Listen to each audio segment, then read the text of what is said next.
listening to Hurrdat Sports Live. Merrill to deep right center field. Back goes Lee looking up, and it's gone. Little Merrill madness. And that ball is crushed deep to right field. It is gone. 23rd home run of the year. Number 386 for his career. Smacks left field. How much is on it? 20. It's gone. 3-run home run, Cal Raleigh. Miguel Vargas sends a deep shot back to left center field. It is gone! The Sox blast 2 home runs here in the 9th inning. Drives this ball to deep right field. Abreu's going back on the track at the wall. It's gone! Teoscar Hernandez pokes it out the other way and gives the Dodgers a 2-1 lead. He can run up over 100 miles an hour. He's shown in the air to right. Some carry to the track, to the wall. Gone! Tie game! Luke Keeschel! Opposite field, 9th inning game tying home run. The Twins dugout is going nuts. Good morning. Welcome in Hurrdat Sports Live, presented by Next Gen Mayo Medical. That's DB. I'm Ravi Lulla here at Hurrdat Sports HQ. What's up, DB? My Pop-Tart got a little crumbly. You know, it's seen some better days. We just got here, man. How are you making a mess already? Well, I'm not going to lie to you. That's incredible. We had some... Hey, first, stop eating gosh dang Pop-Tarts for breakfast. They're delicious and nutritious. They're delicious. No, not really nutritious, but I do know exactly how they're probably going to impact my blood sugar unless the weather's different or my mood's different or my hormones are different. So it's fine. Flip a coin. That's the closest I can get. You look little today. What do you mean? Like lean? Yeah. I don't know. I'm working on it. Next gen, baby. Let's go. I saw them Friday. I had to wait till Friday just because I was gone Wednesday, Thursday. My schedule is all screwed up. I have a feeling my intimate lunch dates are I don't have it's crazy. I have to figure out my life here in the next couple of days. But so I called. Yeah, who you telling? That wasn't even called for. Yeah, who you telling? I've been keeping you in the loop. No, I know. I'm just giving you a hard time. More than anybody else, except for probably Aaron. Fair. So what a jerk. I'm sorry, I'm a dick. I don't know. Yeah, I wouldn't say that word. That's a good word for you. Richard. Yeah. So I called and because I wanted to talk to Coach Frank for a while, and I was trying to navigate the schedule, and I called and I gave him a heads up because I don't want them to think I want special treatment, but I was super on the clock. It was going to be super touch and go because I was waiting to talk to Dr. Elza. So I called and she's on Bluetooth and I'm kind of driving and April answered and I was like, hey, this is going to sound weird. I'm not trying to be high maintenance. I got a super short window. She's like, oh, okay, cool. We got you. You know, you want the Zeus, the bike. And I was like, yeah. So she called back 2 seconds later. And I was like, hello. And she goes, yeah, that's not going to, you need more time. And I was like, what? And she goes, you need a lobotomy. Oh. And I go, oh, what? And she said it again. And I was like, oh, okay. She's like, well, you're going to be here a while. Mm-hmm.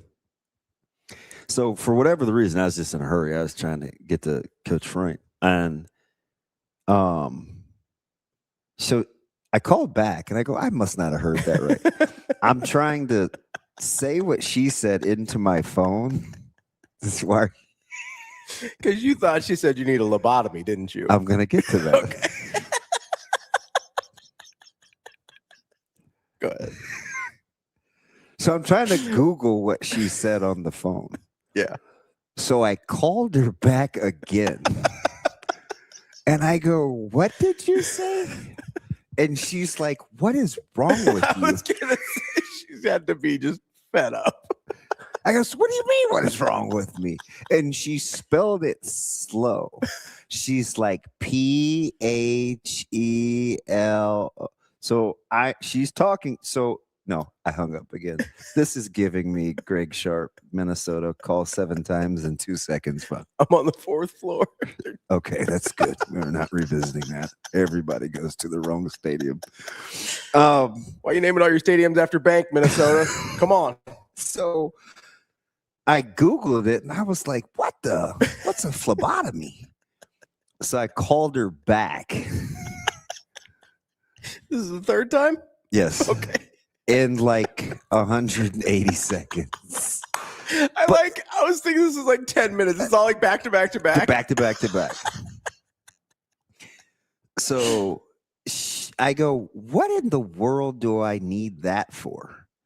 And she goes, well, your platelets, your blood is like super thick. Yeah, sometimes we get testosterone. That's one of the side effects. You need to have we need to a dump. She's like, well, you don't have to come here. You can get blood. And I was like, no, I think I'm gonna come see people I actually trust.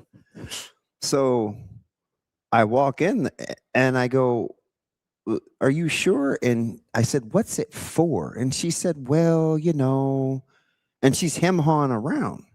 And I was like, I'm like, just tell me so I know what I'm walking into. Mm-hmm. And she's like, okay, we don't want you to get clots, heart attacks, strokes. Mm-hmm. I was like, okay, I'm good. I'll see it a bit. Take the blood. Take it from me. So the whole drive over there, I'm freaking out. And I walk in the door and she goes,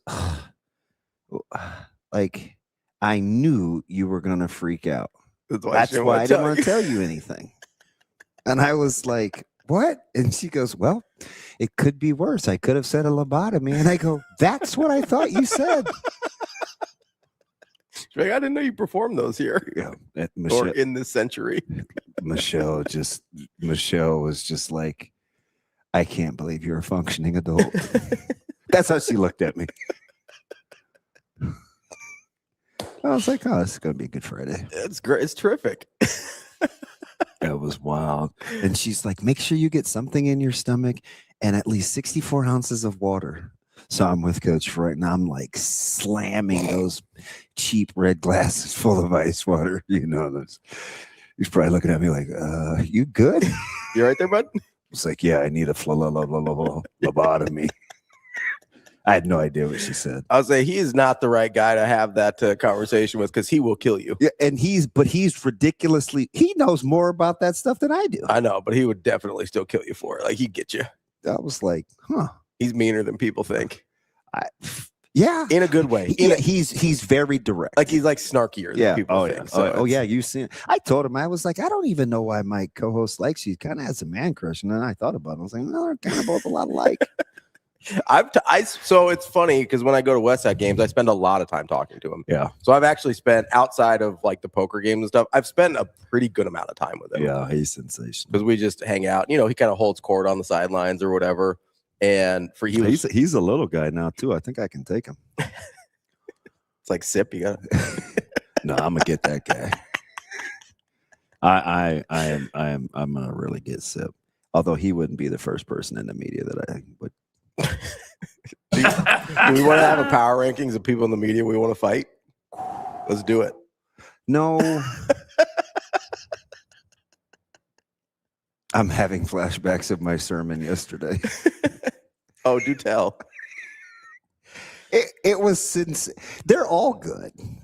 Yeah, okay. I mean, I would hope so. So we're on like this lifesaver series. Okay. And so are you sure you want to hear this? Yeah, absolutely. So there's like, just because I got excommunicated doesn't mean I still don't need to hear a message every now and then. So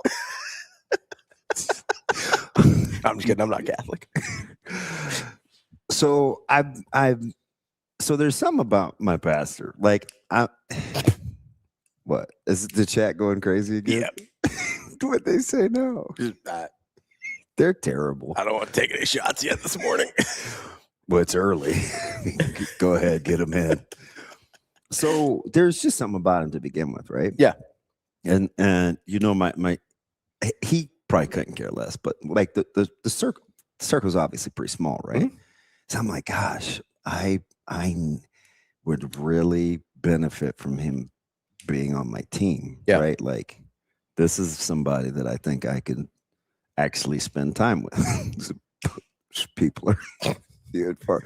So I think I came on a little strong. Okay. So it's not that he's stiff arming me. He did give me his cell phone number. So, we text, but like when I text, all of a sudden I just dump, right? Because then it's like, I've got him. So it's like the guy that's never had a girlfriend before, and then he likes the girl, and he's like too much, and she's like, this guy's weird. Yeah, a little over the top. Yeah, so I'm waiting for him to tell me that this guy's weird. But anyway, there's like the 4 non-negotiables in almost any relationship, and then what are some bonuses? Conflict resolution. So we got on this thing yesterday about expectations. Mm-hmm. And so it can be relational. It can be like, it's basically any relationship. It could be boss employee. It could be boyfriend girlfriend. It could be parent sibling. It could be husband wife. It's just friend to friend, whatever. Yeah, friend to friend. So some of his analogies with friends was really good about managing expectation levels. That's one thing, real quick, and like, not that this matters for a sports show, but I do think it matters. No, it all matters because I'm going to weave it into sports. I love that. So I think that's one of the places we're worst at setting expectations is between friend to friend. Yeah. Because there's a bunch of people, they're like, oh, I really like that person. But like, if you have, hey, I want to be best friends. It's like, no, this person's like, I just want to see you at parties. Like, it's a very different, you know what I mean? Yes. So that was kind of what he like, was we're so bad about at it with friends. So he said a line. There were a couple like that should be on a t-shirt. And he said, we got to stop holding people accountable to things they've never agreed to. I hear that. Is that not crazy? No, it's like really, when he said it, I was like, oh my gosh. Yeah. That might be the story of my life. You're like, I didn't sign up for that. You can't hold me to, no, I get it. So how does it manifest itself in me though? It causes fear because what do I always say? I'm like, oh, I think I like that person more than they like me. I just don't think they like me. Yeah. Right? Because we never have the conversation. So I thought about like, you know, the funny thing about that real quick is we'd rather be a little uncomfortable forever than be a lot uncomfortable for like 30 seconds. Man, I swear to goodness, he said that a little more like, because he's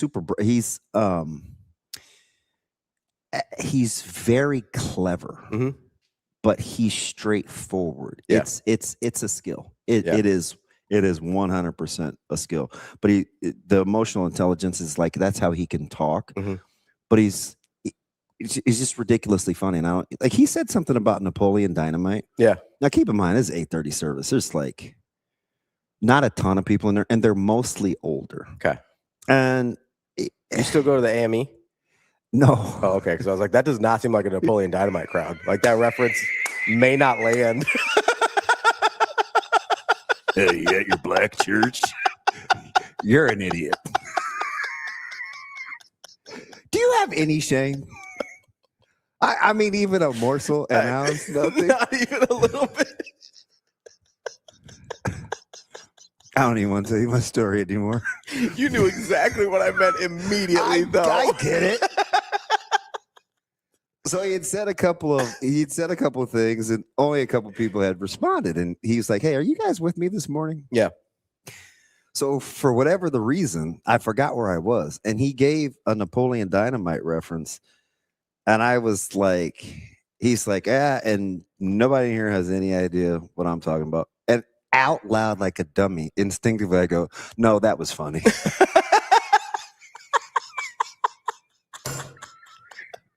It's rhetorical, bud. Yeah, it was quiet.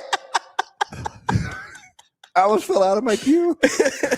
But he was like, he wasn't really looking. I don't even know if he does. He's like, thank you. Like, I don't know, I felt better. But, the thing was, and I think about this with media. He's like, it's not verbatim, but he's like, you have to navigate the gap between expectations and reality with grace. Mm-hmm. All right. And I'm like, Yeah, Ravi, that's the good piece of cheese. You always get mad at me when you want me to be mad at people for being ding dongs. That's not it. That's not it. I'm trying to give grace. There's a difference between giving grace and giving additional opportunities. Well, there's a window. That's right. That's how patient I'll be. Yeah, but I'm clearly not as okay. Fine. It's like a bay window. I think it's huge up beside the house. You know, you could sit inside that window. It's got a nice little bench for you. I'm just not always going to get upset. No, that's fine. Right? Yeah. That's how I think of me. I listen to some things some days, and I get so mad. I'm like, or read or whatever. Consume. I consume information. I'm like, that's not even what happened. Why do you keep saying that out loud? Right? Like, that's not how the contract reads. Why are you saying that out loud? You don't know about that, so you're making fun of that. Like, why do you do that? Like, so, and then I'm just thinking to myself, they just don't know. Right. At least I think I'm giving them the benefit of the doubt that they don't know. Well, the alternative is that it's intentionally nefarious, right? Like, that's the alternative, is if they do know. And now the guy that would be the first round draft pick that I would gladly tap on the shoulder and pick a fight with, I think he's intentionally stupid. Stupid or ignorant? Both. I think they're so when it's because like ignorant to me is like, it just means he's not in the know. Yeah, right? I just don't have the information. He just doesn't have the information. Yeah. Stupid is dealing with the information poorly, I think. Yeah, he's definitely both. Okay, fair. Definitely both. And I think he knows the game that he's playing.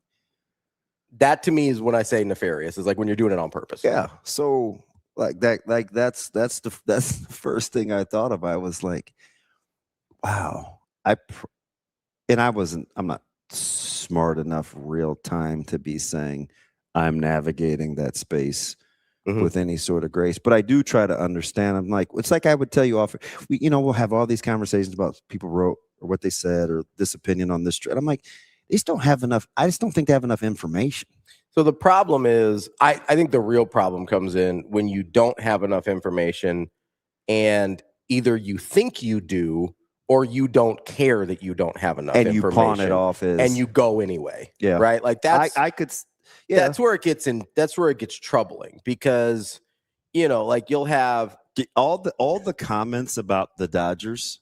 Like that's kind of how I felt like what you were saying. I'm like, or kind of what I'm saying, but then there are people that just don't like the Dodgers. Yeah. So but I'm like, you guys, like, I'm going to give you a hard time about Tarek Skubal, but it's just because I'm going to give you a hard time. Yeah. And I'm thinking, and in my head, I'm like, you understand how the last 3 months works. This is a rental. There's 5 teams in baseball that could redo his deal next year.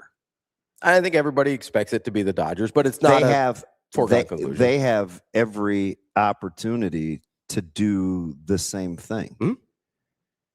But Red Sox are trying to get Ellie De La Cruz right now. Let's do it, baby. Because they don't they're scary. The Red Sox are scary, but it wasn't one of those teams that I felt like if they got another arm for the Dodgers. Yeah. No, because but they did just sweep them, right? But, yeah. I mean, the Dodgers they're banged up. Like they're not healthy. Half their team is. I mean, they're a little old. It was a rental. You do have the opportunity to sign him. It depends on. I mean, one day Sasaki looks like could win the Cy Young. The next he couldn't beat the Chasers. No disrespect to the Storm Chasers, fine ball club, it's just but different levels. Yeah. So, what do you want to do with Snell? I don't know. Anyway, I just feel like people just say things just to be saying them. That's the part you're talking about. But when you go in depth to talk about in comparison to what everybody else is doing, then I think you've crossed over into, did you not research this thing? So I think there's a couple things there. Part of it is on the presenter of the information, right? Like I try and make sure that people know that I'm not a reporter, right? I don't report things. I have opinions on things. That's what we do basically, right? Yeah. So I try and make that distinction really clear. After I've done that, some of it's on the receiver of the information to understand the circumstances I've set out. By telling you I'm not a reporter, I'm telling you there's certain things I don't know, right? I I don't go source things. I don't go get stories. I consume the information like you do, and then I create an opinion on it, right? Sometimes there's more information than I have than other people, but that's generally not my job.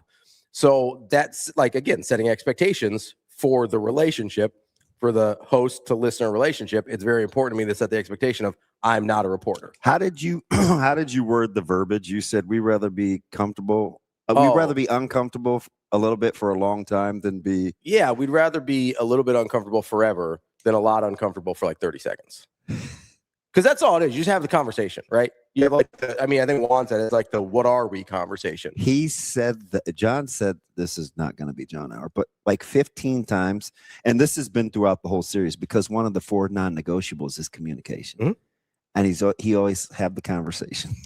Do it. That's one of the biggest things I learned. Like when I went through all my stuff or whatever, it was just like, hey, just say it out loud. Whatever it is, just say it out loud. Get it out there in the open because you never know how that information is going to be received. Yeah. Good, bad, whatever. But the not knowing will actually torture you more in the long term. 100%. And I used to word it, I'd say that's like you swallowing the cyanide expecting someone else to die. Yeah. Because half the time the other person doesn't even know it's a thing you want to talk about. Yeah. Like, it's not like they're intentionally, most of the time, it's not like they're intentionally like holding it over you. It's you have a thing you want to say. They're oblivious. Because most people, men in general, are really bad at right? that. But especially like in any relationship, I feel like most of the time when something needs talked about from one side, it's not like disrespect, man. And it's not like a huge thing that's like super obvious. It's like, well, hey, somebody cheated here. Probably need to have a conversation. Like if it's just like, hey, I feel some kind of way about this. Most of the time, the other person doesn't know until you say it out loud, right? They might know you're acting a little bit different. They might know whatever, but they're like. Other people think about us way less than we think, right? People are very like right here, like right in front of them. So when you're having these conversations about whether it's relationships or like internally in a locker room or things like that, like they're thinking about us less than we're thinking about the situation. So just say it out loud, get it out there, get it over with, and then everybody can move on, right? Otherwise, you're literally just like stewing in your own nonsense indefinitely until you cross your fingers and hope it magically resolves itself on accident, or you just actually grow the stones. Like me the last 2 weeks. Or you just grow the stones and have the conversation. You're like, hey, here we go. Like, this is what it is. Wow. Right? And once that conversation is over, 90% of the time people are cool because they're just like, oh, I had no idea. That's my bad. Or whatever. Or you get the answer you want. That's the big secret about all this is sometimes you get the thing you want. Yeah, I just was listening.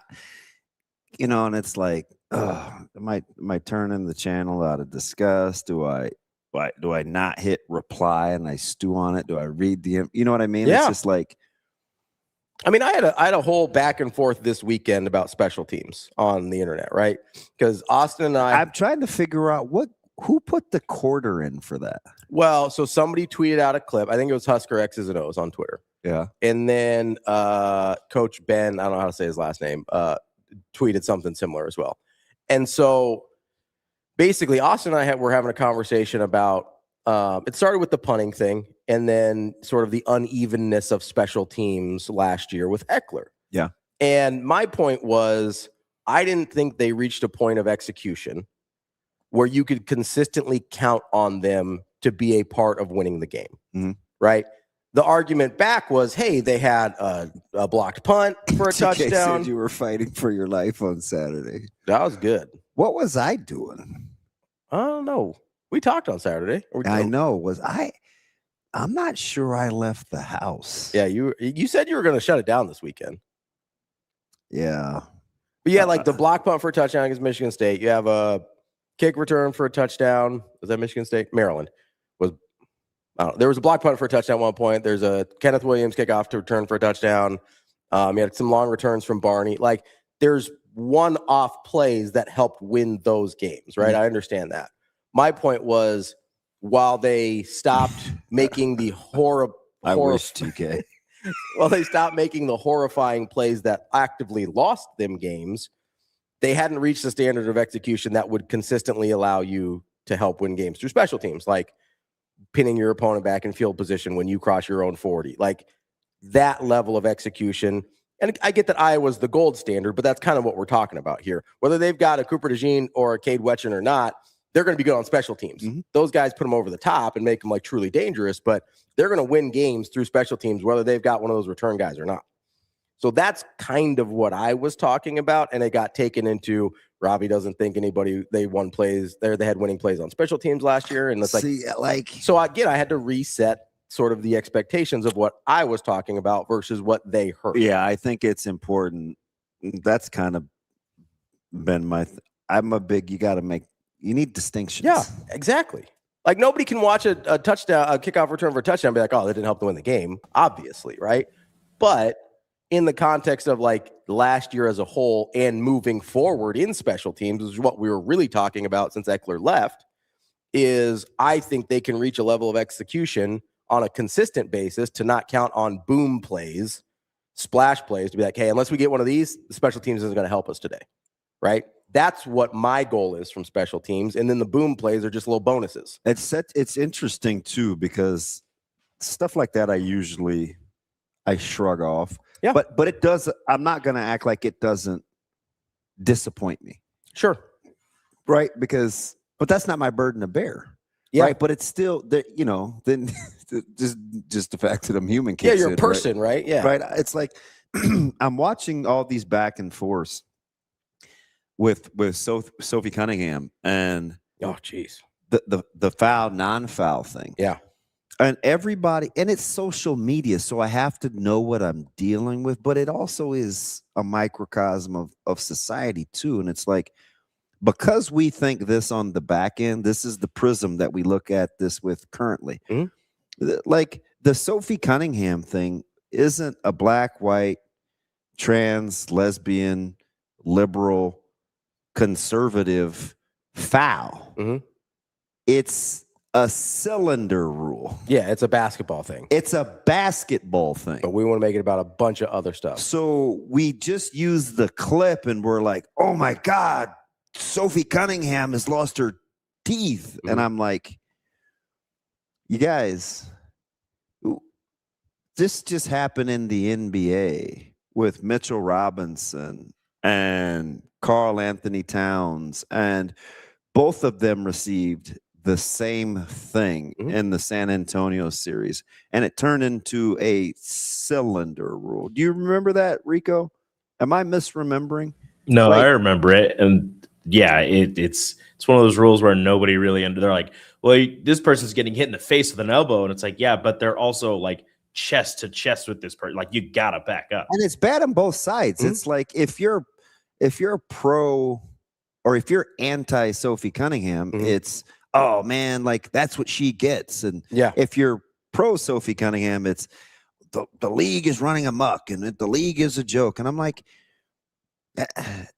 are we being purposely obtuse or are we just doing this for a bit? Because the rule is easy, but then I see people that should know better. Yeah. So that's the thing. Is like you should know better. You're just gassing the fire and making this about something it isn't. This is just a basketball thing. Yeah. I think there's a really... What did you say off air about... I can't remember how you worded what I was talking about, but you go... Oh, just because you don't understand it doesn't mean there's a conspiracy. It might just mean you're stupid. No, I wouldn't say that, but... Like, just because you don't understand how something works doesn't mean there's like some big secret.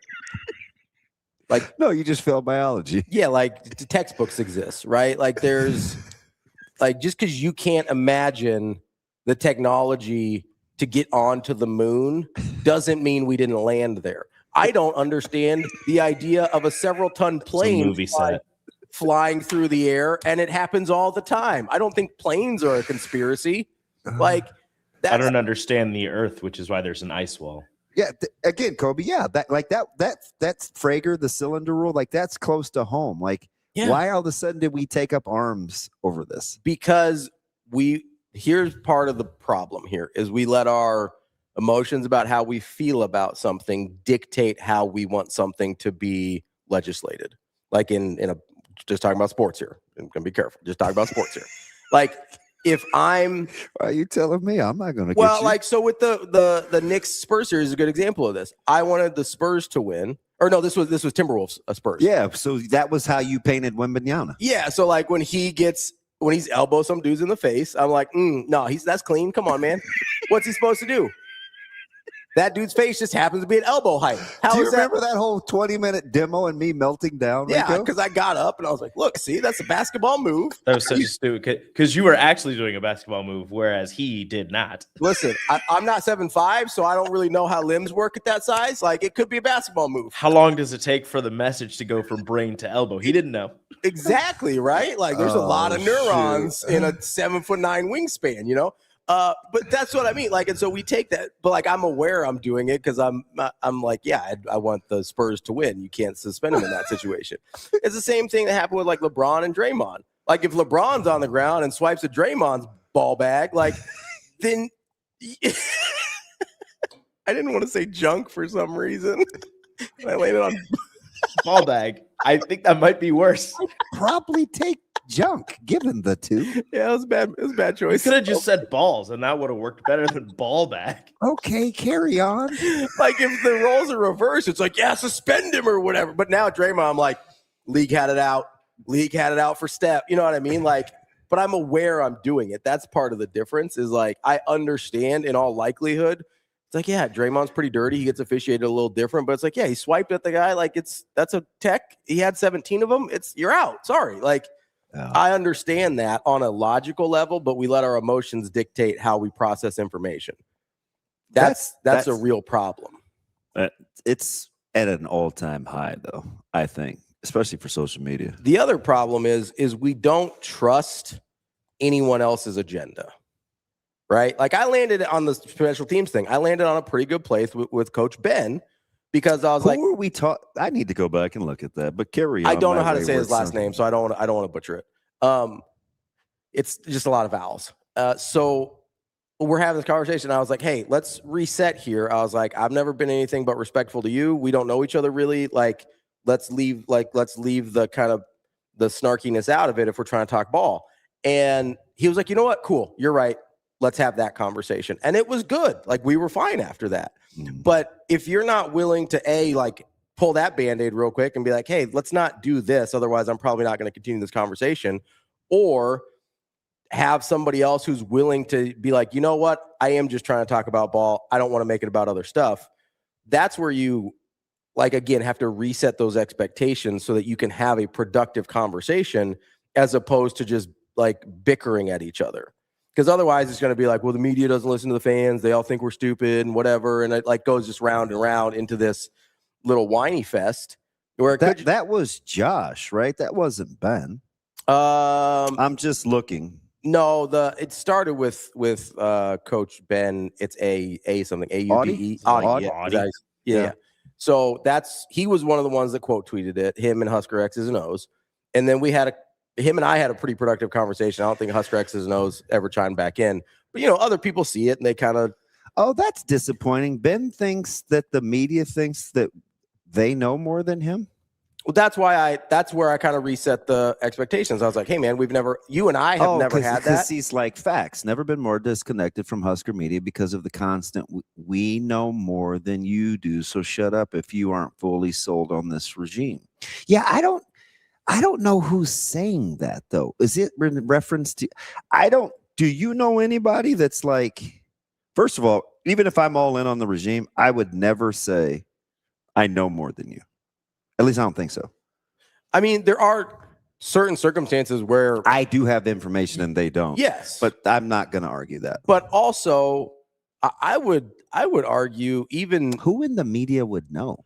The other problem is, I kind of have an issue. There are people who pretend to know. We're probably talking about the same guy. But anyway, yes. Carry on, my wayward son. Here's the other part is like, even if it's not a no versus not no thing, I would argue that there's very few people in the media right now that are all in sold on the regime. Oh, was it the guy that Kobe just said? He didn't start it, but he definitely hopped in because he saw some interactions. He's like, I got to get in there. So, I never knew that guy actually liked me, but I think he does. I've never talked to him. I haven't either. So I asked you guys, I was like, do I have to reconsider? Apparently I've been mentioned a few times, but it's usually not positive. You used to be a favorite. He's never had said that I know of anything negative about me. He likes you, DB. He used to like Ravi. I don't remember what he said he was out on, but it was recent. Yeah. Do you know what it might have been? Yeah. So I get a little confused, and not that you've had 100, but it was probably like one of 10.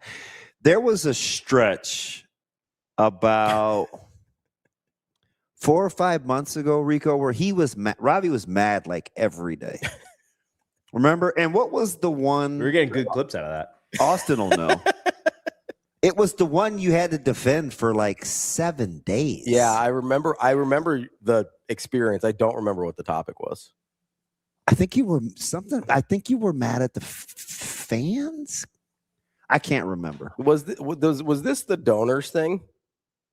No, see, It might have been the playing the New York, like rule in New York. That I did have a meltdown about that. I didn't think that was the 7-day one though. The donors thing was a mess because people were being disingenuous about what happened. Exactly. That's why I got mad about that one. But I don't think that was the long one. No, I don't remember what it was. I don't even think I agreed with you. I don't remember. Was it Dylan and the defense being bad because of the off? It was along that stretch. That one was just a day of crazy. The Dylan and the defense, like the heels of whatever the other one I think they were around the same time. I don't remember what the other was. Was it the offensive line? Because you spent a couple of days on that. No, you went in. Everybody was using the content.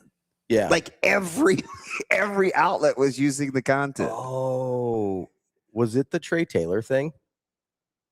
No. This is something different. I'm trying to remember exactly what it was too, because now it's scratching my brain. Guys, at 1620. That was the Trey Taylor thing. That was the Trey Taylor thing. I think that was it, Austin. Okay, I thought there was one last summer that there's a good chance. Yeah, there was definitely one last summer that carried like a week of conversation just in Husker media, and I can't remember what it was. Yeah. Well, the Trey Taylor one had people liking Ravi. That was the opposite effect. Can we also just say, in general, this is definitely, and I mean, listen, like, not to name names or anything, but when people say the positive Husker media, they're usually talking about you guys.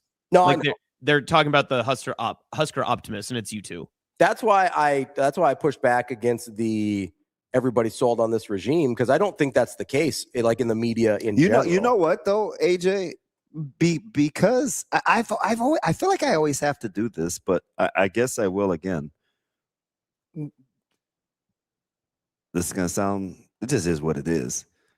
Whether it's playing, coaching, or being around it, I'm typically somebody that is going to try to find solutions. Mm-hmm. So I'm not just going to complain and moan about what I already know. Like, you guys want me to hop on the D-line size thing because everybody else is? That's one of those things where I would tell you,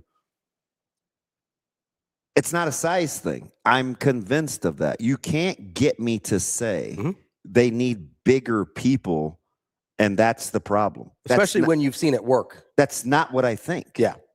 Right? I'm not going to say, you know what, everything about Dylan Raiola wasn't bad. No. Like, I'm not going to say that. There were times where he was clearly their best offensive player. Like, I don't. Is that optimism, or it's just because I can read a contract and know that Dannon doesn't have a noose around his neck because of the extension?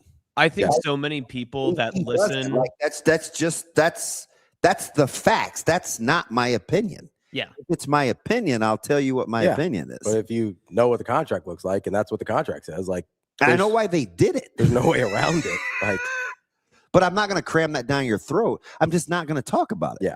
That doesn't mean other outlets can't. It's just not my thing. I think that so many people that just consume Husker media or obsessed with it, right? Which is fandom, right? There's nothing wrong with that. So many people, when you want to be negative, if there's anything that detaches from that, they just refuse to think that that is an opportunity or another part of the story. Because it's like what you say, if people are searching for negativity, they'll be negative. They'll find negativity. I'm going to be the gossip guy. Like, it's not productive. Well, and I just I get frustrated when, and I'm also just not, I'm not going to spend 15 or 20 or 30 minutes or hours on a message board and then build my show around that. Yeah. Like I'm not doing that. So like, I guess, I mean, everybody's different on how they go get it. But if you think I'm sitting here thinking that they need to go, that they can go 6-6 and lose to the Big Four again in embarrassing fashion, and I'm cool, like, I'm not doing that. But there's a fine line between not having that be my agenda every day because it's not productive, because at some point I want them to be good. So I can sprinkle in what I think they need to fix without bitching and moaning for and building content around it. Like, if that makes me an optimist, I'll be an optimist all day long. I should be able to say, I feel like I know more about the 2026 running back room than 2025.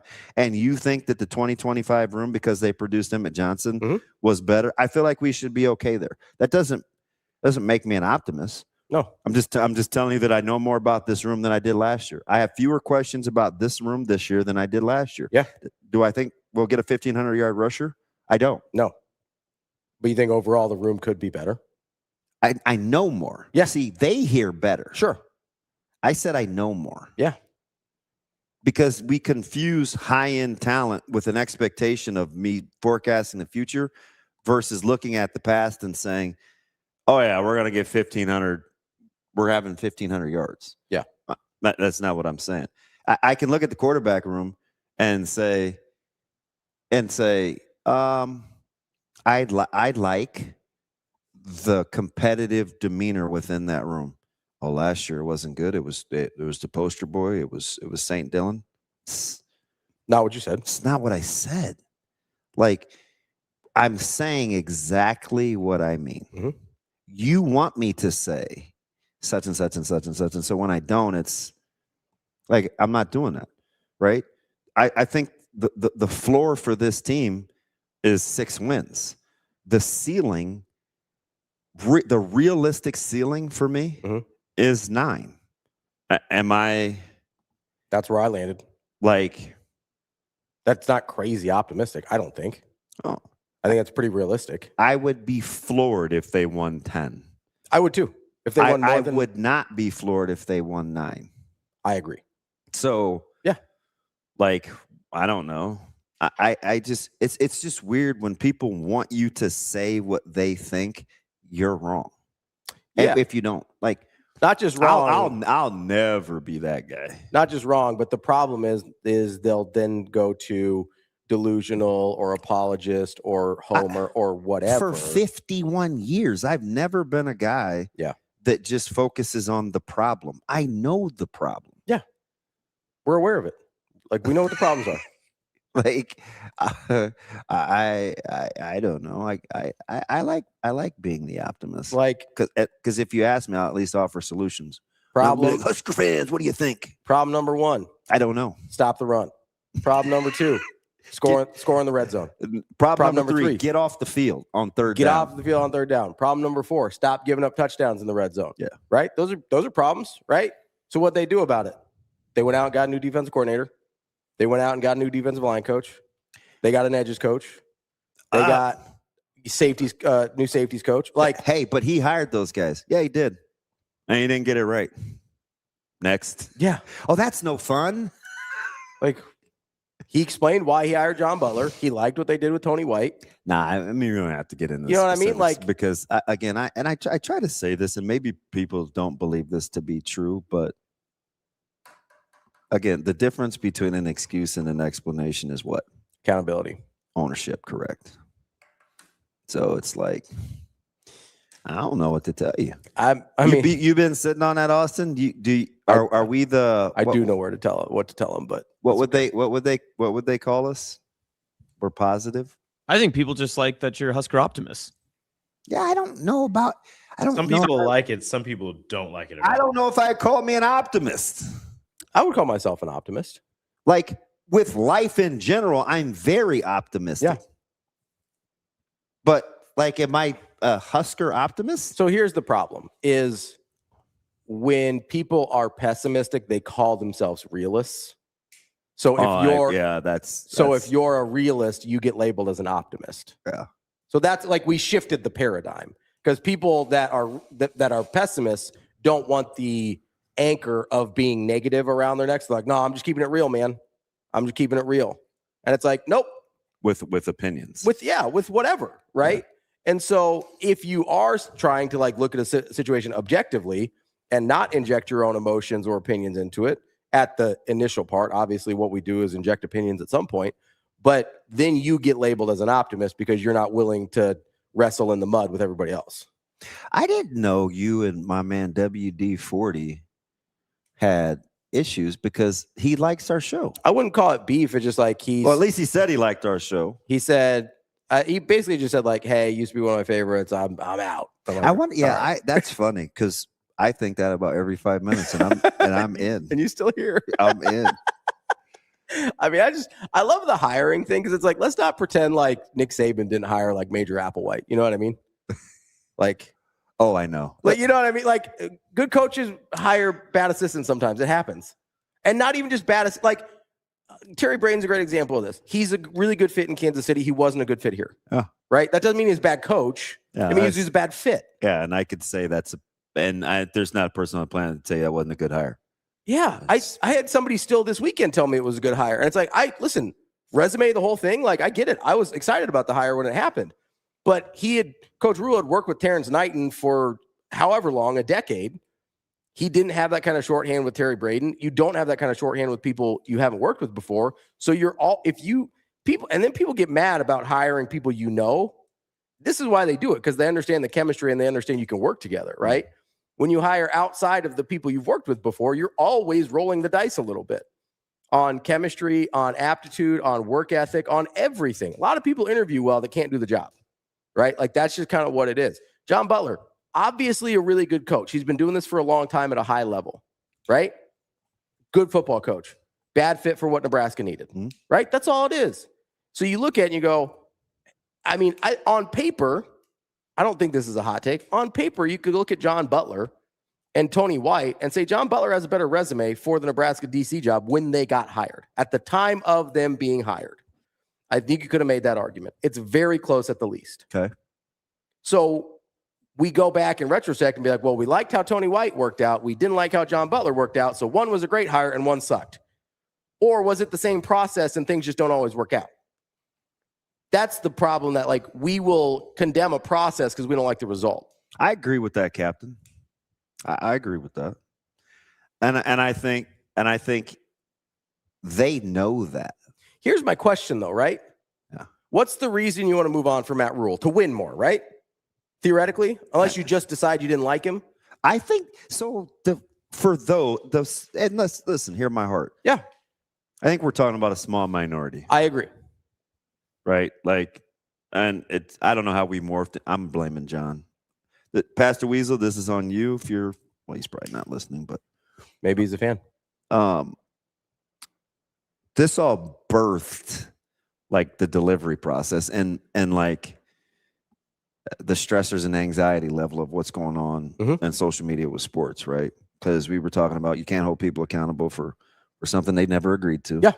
That's a stance that a fan would tell me all the time. Like, this isn't what we signed up for, and we've given this, and we've done that, and this isn't what we agreed to. All right, like, I'm not gonna hold you accountable for that. Like what I say, I'm never gonna tell you how to a fan. I'm not gonna tell you how to be a fan.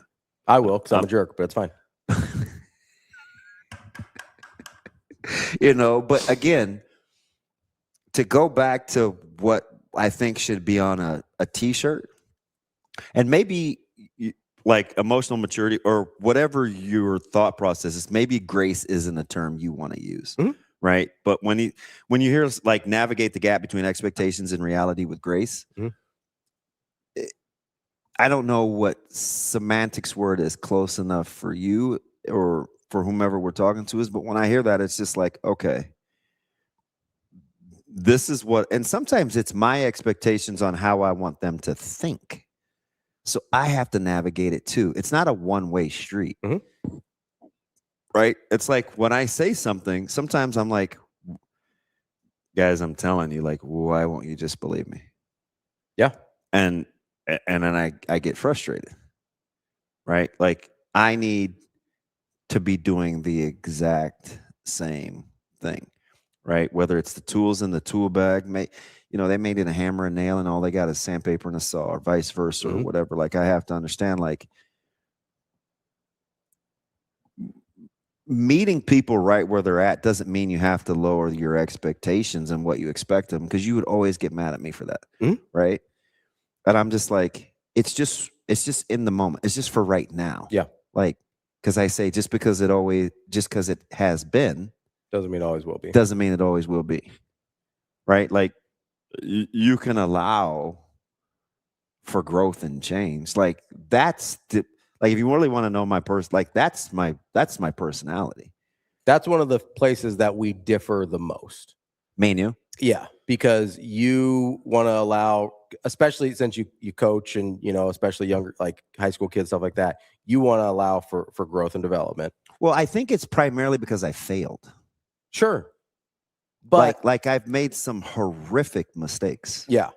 And I am kind of at the point where it's like, hey, I'm going to play the odds here and trust who you are showing me you are. Yeah. Right. No, I get it. And I'm not saying there's a right or a wrong. I get it. I wish sometimes I had a little more grace for people. And I wish I had the ability to slit more throats. Right. I know people joke with me about the serial killer. No, but thing, but I should have cut a lot of people out a long time ago. And that's something I'm pretty good at. Not always a positive, right? Like, but that's I think one of the biggest differences is you will default to allowing for growth and development. I will default to, hey, you showed me who you were. Right? And if you show me who you are, I would have.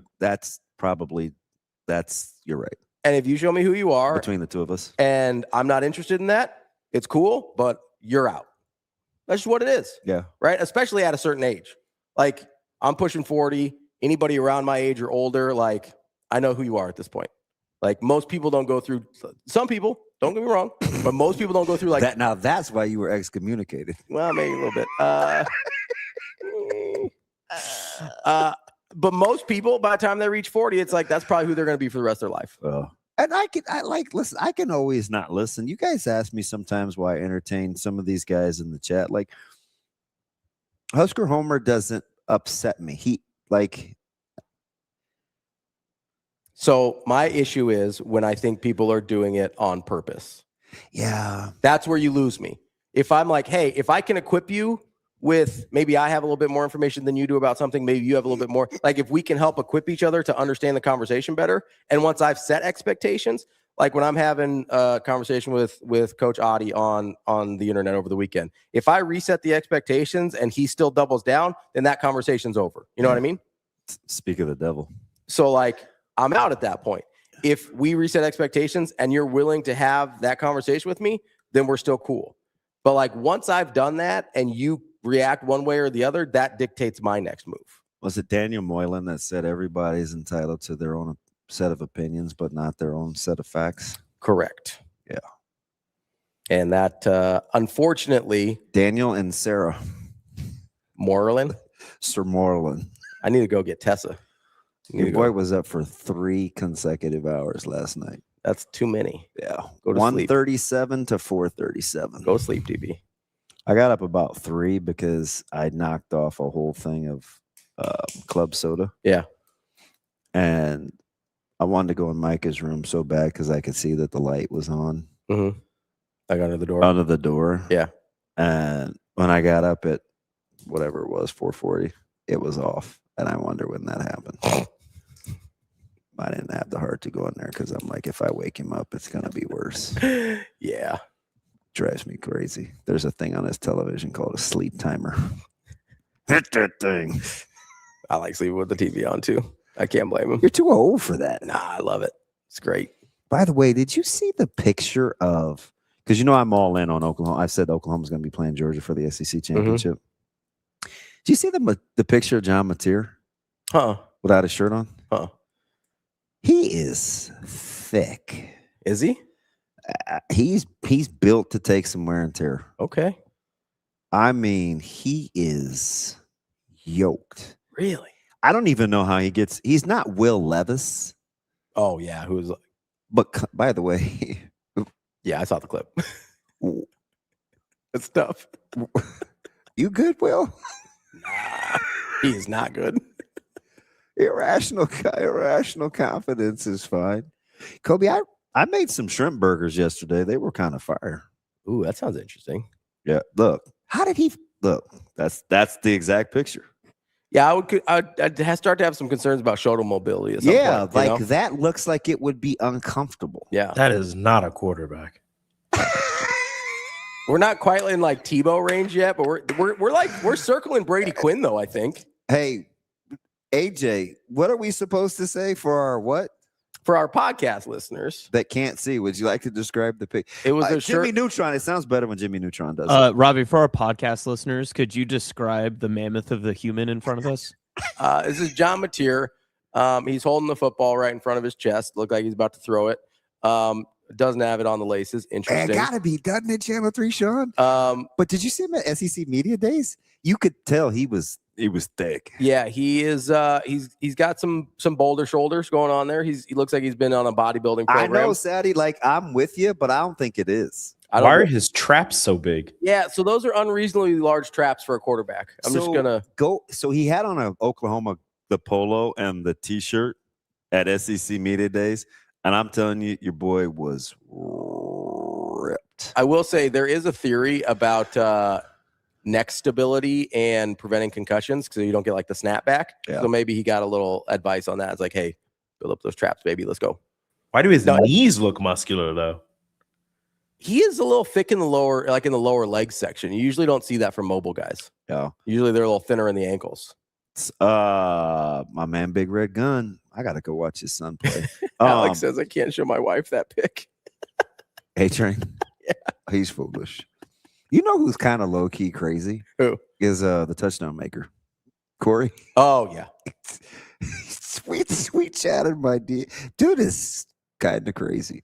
All right, so Big Red Gun. It's chopped shrimp, a few onions, a few scallions, an egg, a little tempura panko for texture. I squirted a little sriracha in there, and then you just patty those things up.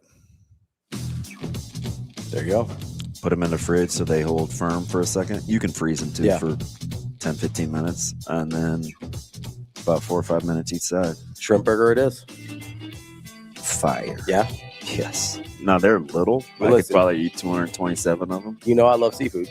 Yeah, me too. I ain't gonna get mad. I watched one guy make them on TikTok where he chopped up shrimp and cod, and I was like, you get a good piece of cod like that, I'm just gonna eat that thing like it is. Yeah, it makes me want some scallops. Gotta go make a stop. That's the place in Chicago only served them fried. I know. See, that's a waste of good scallops. Like, why? Although now that I said, can I get these on the grill? And the guy was like, yeah, no. Now that you've mentioned it, we'll get to Sam McKEWON here in just a second. Now that you've mentioned it, I told you I had that tempura lobster, and I was like, that was actually really good. So now I'm in my head about like maybe the scallops would be fire too, but it feels like a waste of good scallops. I don't even know how they kept the texture, but I had the North 40 had the fire chicken fried lobster too. So I know it can be done. I know that's why I'm like change the texture. I know. Honestly, the texture was better on the one I had than most lobster. It was phenomenal. Grease has to be hot. I mean, it's got to be like yeah, it's got to be perfect, like almost like a flash frying process almost. I don't know. Was it fully breaded? Yeah, the whole thing. It was incredible. Why you didn't take a picture? Nah, I just ate it. It's not what 2026 men do. I mean, don't get me wrong. I'll take pictures of my food every once in a while, but it looked too good. I just ate it immediately. Oh, Corey's actually in the chat. Let's take a quick break here. That's DB. I'm Ravi, Lulla, Sam McKEWON from the Omaha World Herald coming up next.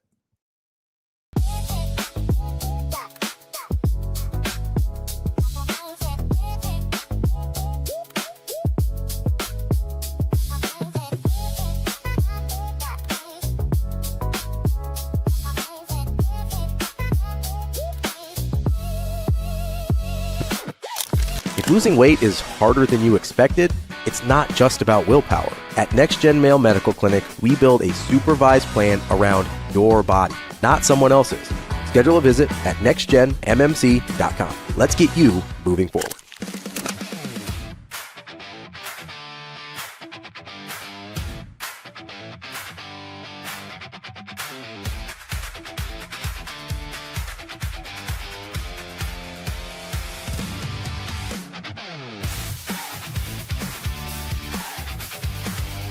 Feels like a tireless job right now. What motivates you personally to push Omaha forward to the highest level every day? Well, a lot of times it's the people you're in the trenches with.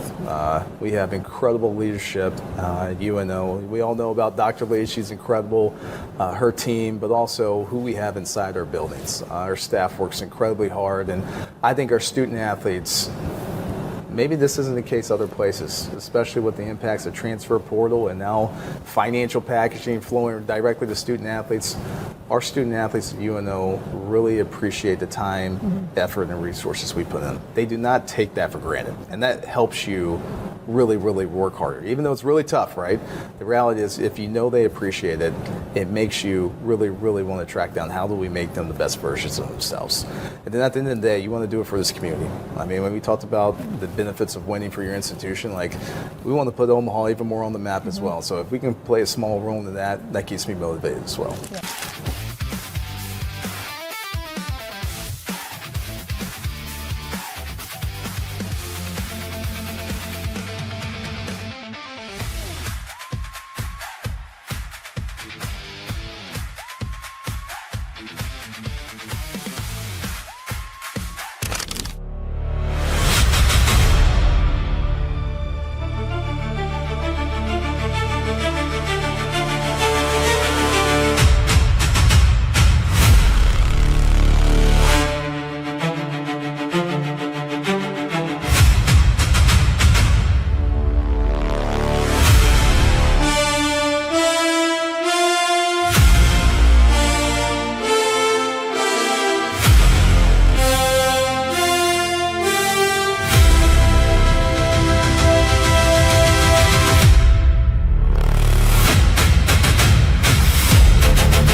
You're listening to Hurrdat Sports Live.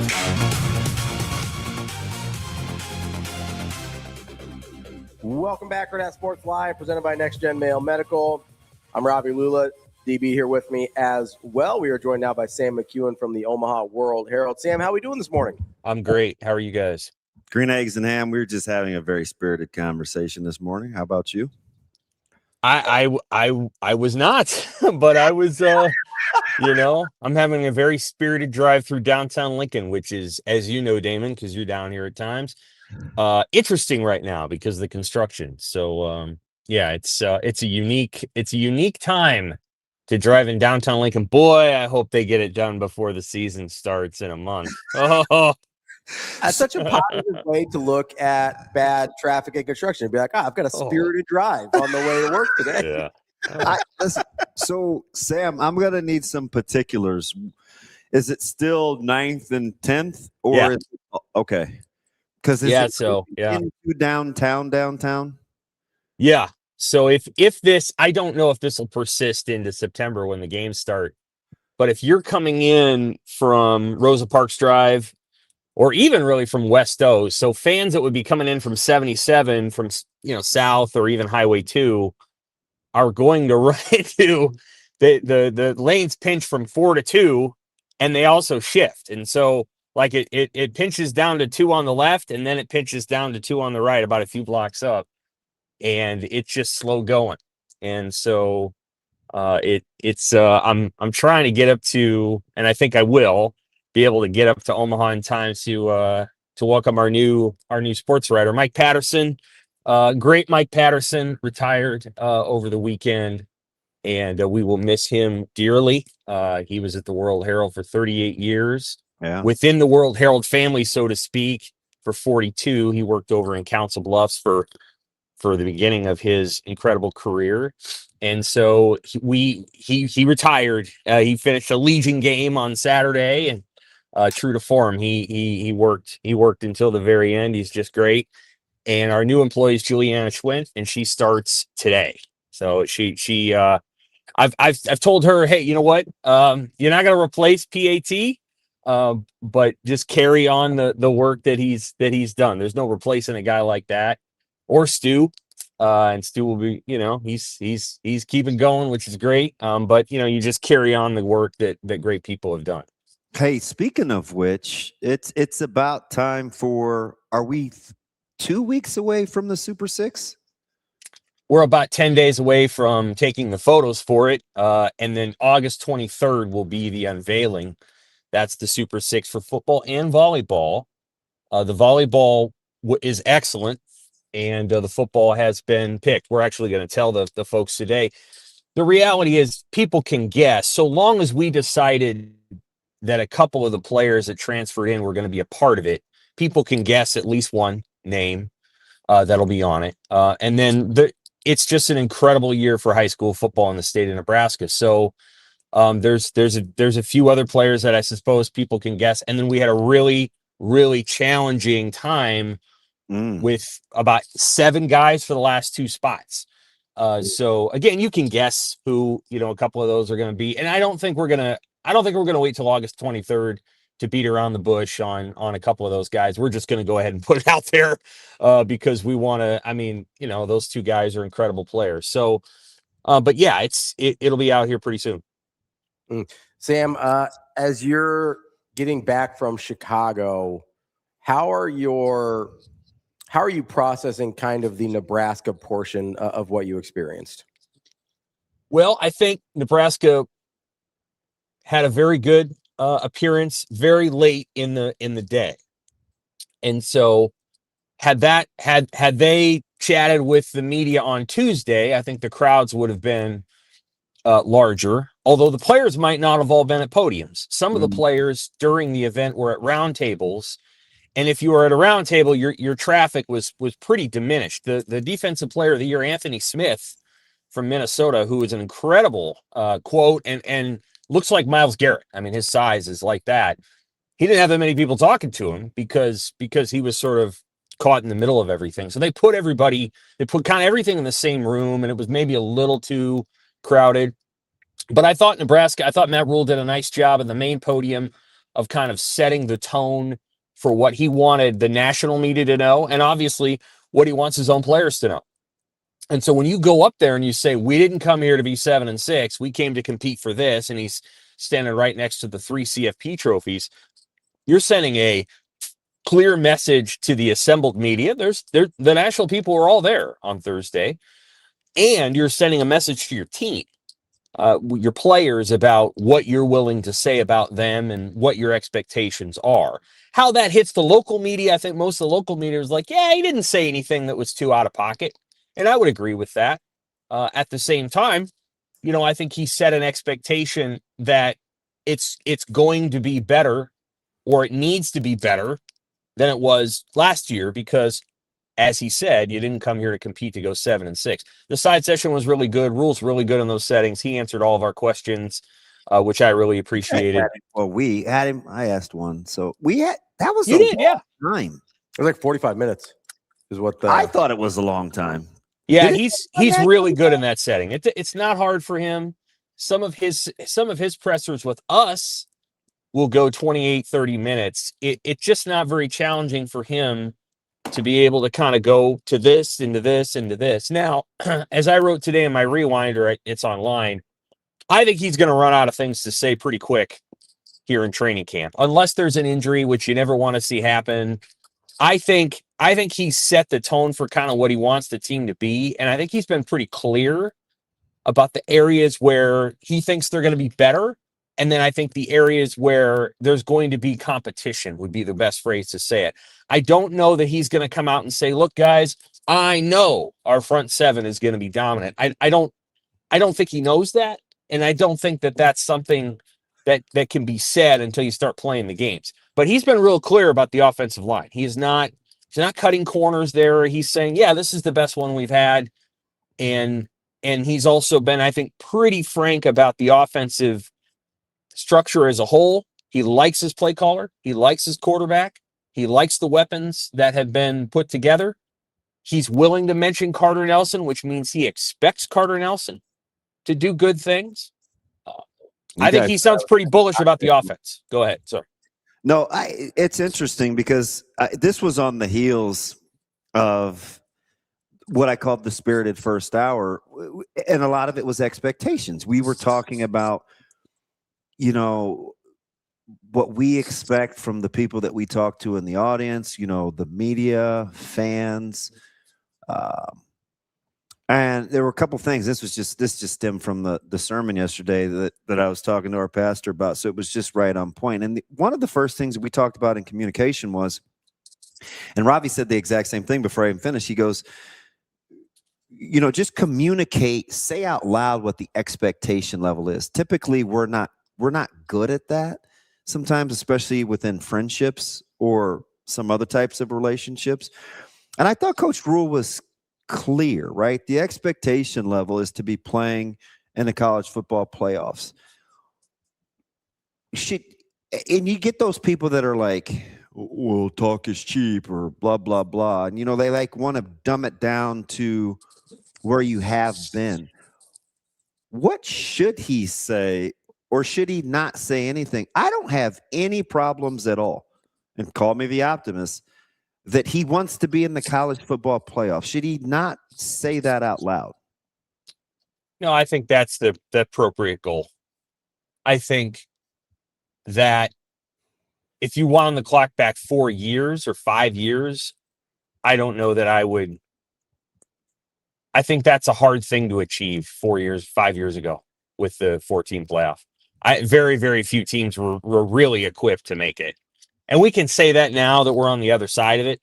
But the reality is that the same teams kept going over and over because they were the teams that were really equipped to do it. And some of it was schedule. Like, Clemson got there because they were in an inferior league to the Big Ten, and only Ohio State and Michigan, once they started cheating, were able to, kind of elevate to the next level.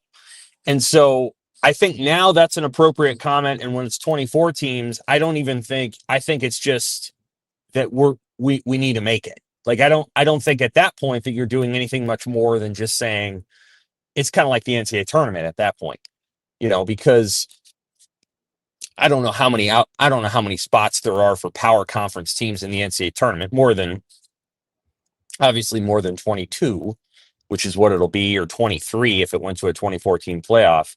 But that's basically what you're talking about. You're talking about being a top 25 team at that point, and anybody would want that, and anybody should say it. So, no, I think he's pointing in the right direction. And if this thing goes to 24, then I think Nebraska fans' expectations will just be the playoff. One of the challenges that Nebraska has, and it's a real one at this point, and I actually think it would affect them in the playoff room, which again, it's comprised of humans, not analytics. Is they need to beat a ranked team. They need to beat somebody that other people think are really good. And I know that's arbitrary, and I know that rankings are arbitrary, and they don't really mean that much. And Colorado was better than their ranking at the time when they lost to Nebraska back in 24, but they need to do that. They need to go beat somebody they're not supposed to beat. And it's been a long time since Nebraska's done that. They were supposed to beat Colorado 2 years ago. They were favored. So they need to go do it. And so I think that's the step. The problem with that is that you got to play 5 games before you're likely to play a ranked team. Unless Michigan State beats Notre Dame, and they're not going to do that, then that's kind of what you're looking at. And that's going to be challenging for Nebraska once they get to those games, because they don't get to just play top 25 teams. They got to play top 5 teams, and that's not easy to do. Sam, as you're kind of looking at I don't think that's a hot take. Like, in order to be in the playoff, you're going to have to beat some good teams, right? But as you're looking at the way that this sets up this year, and we'll stay on this year because we have no idea what it's going to look like in the future. Is there a part of you that thinks Nebraska has actually, I don't know how to say this, been the on the opposite side of that, where like, hey, a couple times they've been ranked early in the season when maybe they shouldn't have been, and it sort of changed our expectations or the national expectations of what Nebraska was at the time? Yeah. Can you hear me okay? Yeah. Yep. Okay. Yes. I think there's a couple seasons there where Nebraska was ranked and it probably shouldn't have been ranked. Yep. I do think the 2019 team underachieved a lot and should have been a ranked team. That was a good football team that, for reasons we don't need to rehash, was mismanaged and poorly coached and did not get where it needed to go. And that was the season that I thought kind of put Scott Frost in a tough spot, because that was a pretty good team that should have done better than it did. But yeah, I think back in 24, it was a little premature. I mean, I know they got in the rankings after they beat Colorado, I guess. Colorado wasn't ranked at the time. So yeah, I mean, I thought they probably shouldn't have been ranked then. And then there's probably another season, I can't really remember, where they were ranked and they probably shouldn't have been then either. So yeah, I mean, I think at times that's been the case. And Nebraska has underachieved a little bit. I can't understate it. Again, it doesn't matter now. The 2019 underachievement was a big deal. There was like a 5,000 word story written about Mario Verduzco in the preseason of that year. I was just reading it again. It was really good. It was by Bruce Feldman. Everybody was ready for Nebraska to be really good. Like, that was the feeling. This is going to be not a national title contender, but win the West, 10-win team, Adrian Martinez, Heisman, and it did not happen. And it really isn't anybody else's fault but the guy running the program at the time. Like, we just got to be honest. There was other unfortunate things that happened, like COVID, but 2019 wasn't COVID. That's just not good enough football. And for a lot of reasons, mismanagement, player on the team that shouldn't have been on the team, all kinds of stuff. So that would be the one year that I'd say, yeah, they just underperformed. But those other years, they probably got ranked too quickly. There's still a lot of people that really want Nebraska to be good. National media wants Nebraska to be good. Mm-hmm. They like Nebraska. They do. They really do. They like the stadium. They like the story. They like the history. That group of people is more fond of Nebraska than Big Ten media, and in some ways, some of the local media, because the local media is, seen a lot of losing. Mm-hmm. Whereas the national media remembers what Nebraska used to be. And I think they would like to see Nebraska get back to that. Sam, when you talk about the sentiment of the local media versus the national media, obviously we got into that again this morning with the expectation levels and negativity and kind of how many people we think are represented in that negative vibe. Right. Mm-hmm. This is a thing in the off season. You've written about it. The expectations are come across as never have been lower. And I don't know if I believe that internally. I think the crazy thing is I don't think the expectations have ever been higher internally in the last 6 or 7 years.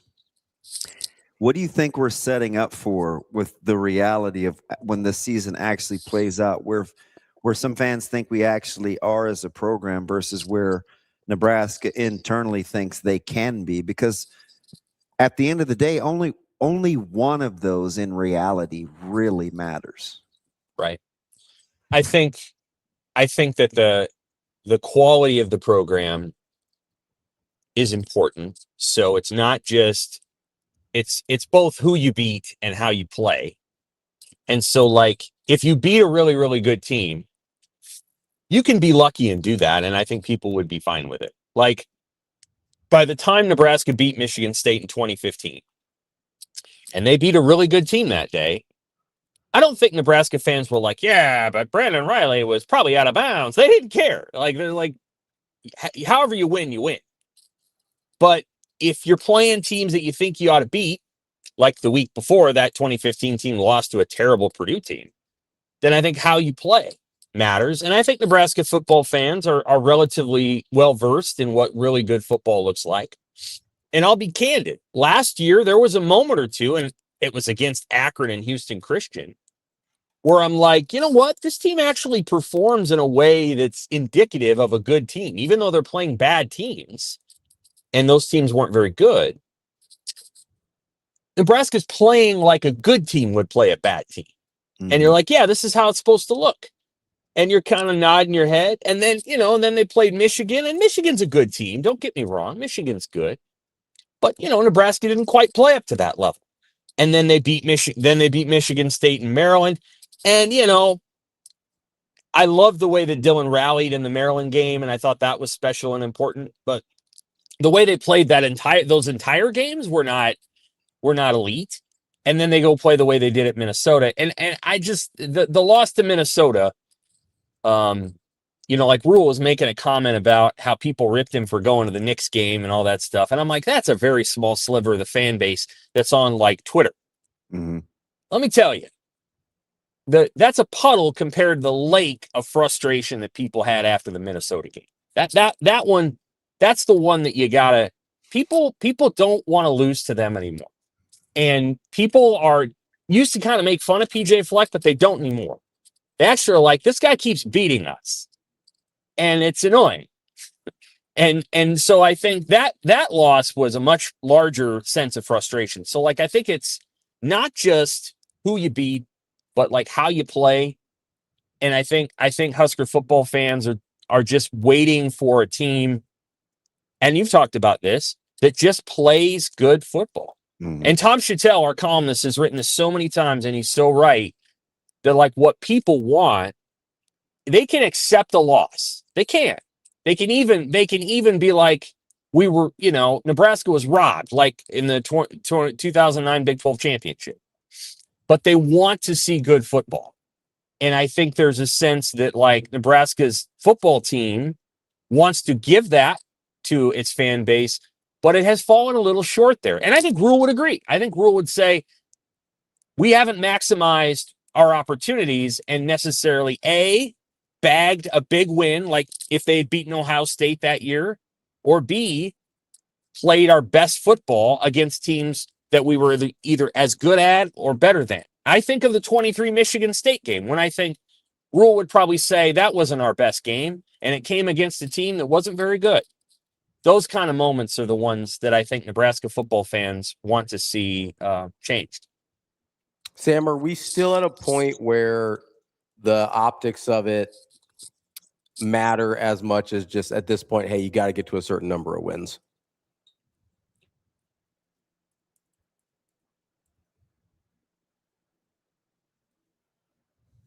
Sam, still with us? Mm-mm. I think we lost him. Too tough a question. No, I'm just kidding. No, I thought it was. I think he's right to a certain extent. I do wonder. Like I know that people went the way to go. Now that Rule has said we didn't come here to go 7-6, I can just tell you right now that fans are like, well, he said that they didn't come here to go 7-6, so that's the minimum expectation. Once the coach says it, it was like Bill Moose in 2019. We need to get to 6, and I was standing there with Sipple and a few others when he said it.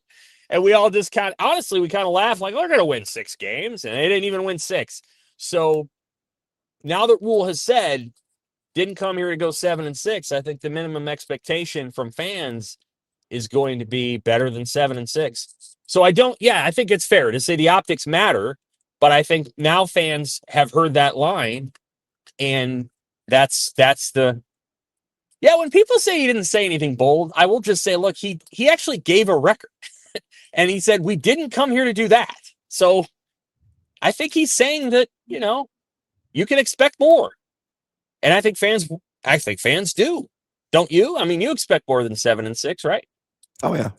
And they do too. And I don't like, that's why I don't get the cynicism or the sarcasm or the snark. And it's just weird. I don't know if it's a, want to see him fail thing or versus want to see him do well thing, but I don't look at that as a negative, right? Anytime you go somewhere and you want to know what the expectations are.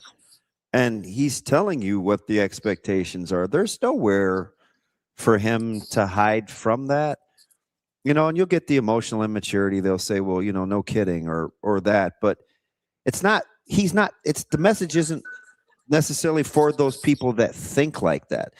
It's for people that we think because of either a contract extension or this phony noose that they think is tied around Dannon's neck because of the contract extension, that winning isn't important, right? Like, that's why it's important to say that out loud. If you don't believe anyway, he's not talking to you, right? I just think it's interesting how there's no harm in saying that, because those that need to hear it heard it.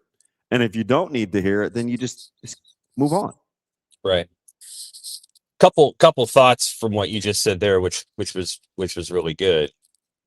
Yeah, I think the snarkiness comes in and just based in historically Nebraska has either talked a larger game or been hyped up at times by the local media and then not achieved. We're past that moment now with the local media. I do think we've moved past it.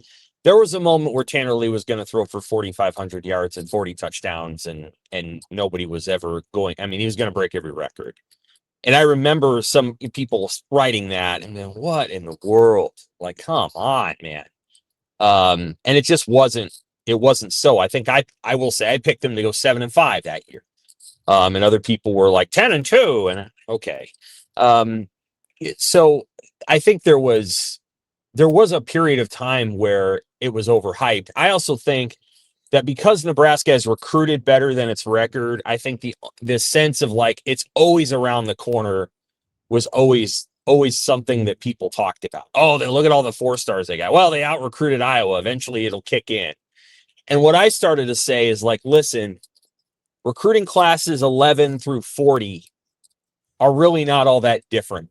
The gap between recruiting class number 1 and recruiting class number 10 is like 3 times larger than the gap between 11 and 40. People are clapping for something that's basically the difference between a B plus and a B.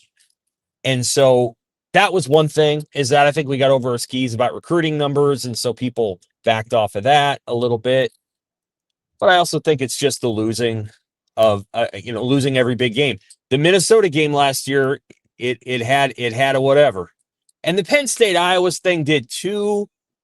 But I think everybody understood why they lost at Penn State. Like, well, there's the Penn State team. I think a lot of people picked them to lose at Penn State. And then the Iowa thing was frustrating, but Latif got hurt early, and nobody expected Nebraska to win the bowl game. Nobody I spoke to thought they would win. So I think it was that Minnesota game that really set people the wrong way. Like, man, again with this. And so, I think there's that. But I also think that, yes, Nebraska internally feels good about this team. I think I understand why they feel like this is a good team, and maybe the best team that they've had under Rule. I can tell people, and Damon can too, that when Rule got there in 23, he wasn't 8-4. He had a side session with beat writers, and he was very candid about what he thought they could get done, and they came really close to doing it. I think he thought they'd be kind of 6-6. And the defense was better maybe than he had hoped it would be. And the offense, obviously wasn't as good. But, he didn't come in thinking that thing was going to be 9-3 or 10-2 right away. I think he didn't think that. I think he thought, maybe the second and third year team, the second year team was about as good as it was going to be, maybe a little better. I do think they expected more out of last season, and they made a bunch of changes when things didn't go according to plan. So I do think Nebraska hoped last year would be a better season than it turned out to be. And I don't think it's just because Dylan Raiola got hurt. I that's some of it, but I don't think that's all of it. I think that was only part of it. They were disappointed in the way that the Michigan and USC games went, and very disappointed in the Minnesota game. So if you add all those things up, I think I understand why Nebraska feels the way it does, and I understand why fans feel the way they do. Right. That's just the way it is. That's our guy, Sam McKEWON, Omaha World Herald. Sam, appreciate the time as always. We'll talk to you next week. Take care. That is Sam McKEWON from the Omaha World Herald. Lots of stuff in there, but let's take a quick break first. That's DB. I'm Ravi. Lulla. We'll be back with more Hurrdat Sports Live right after this.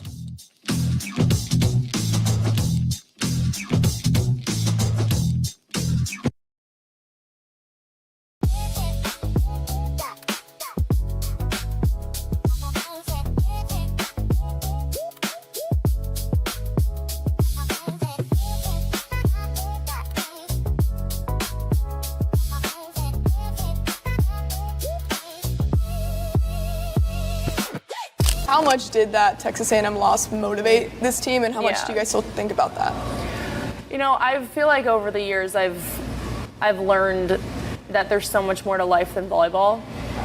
And, you know, all these former players at Nebraska will always come in and talk to us and be like, just stay where your feet are and be grateful for what we're doing now, because at the end of the day, like, you're not going to remember the wins and losses. And I know I said this in the press conference after the game with Becca, but like, it is so much more about the friendships and the memories that you have. And it's hard to feel that in the moment, but it's true. And I know, like, when I would hear people come in, like even Kelly Hunter would tell us that all the time. And I'm like, Kelly, like, right. Like, you're not mad about like losing? She's like, no, but seriously, like, some of those girls that she played with were her bridesmaids in her wedding and things like that. So I think it's a nice perspective to hear, but you don't understand it until you experience it. And I think especially last year, I experienced that. But you know, it goes without saying that it's super motivating because everyone wants to win.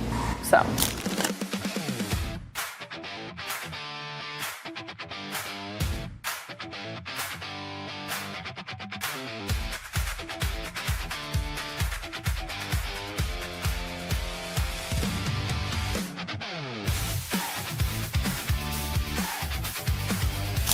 Everyone's talking about peptides.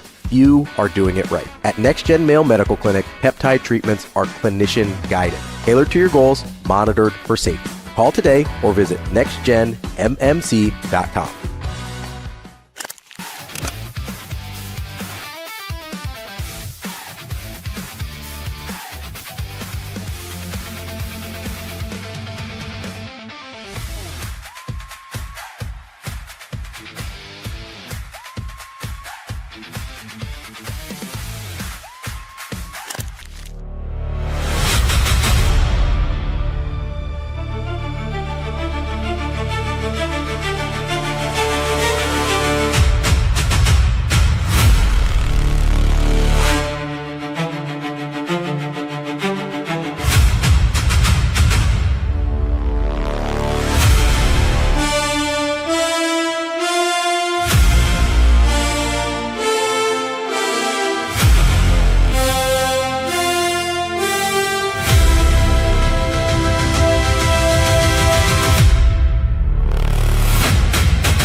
You're listening to Hurrdat Sports Live.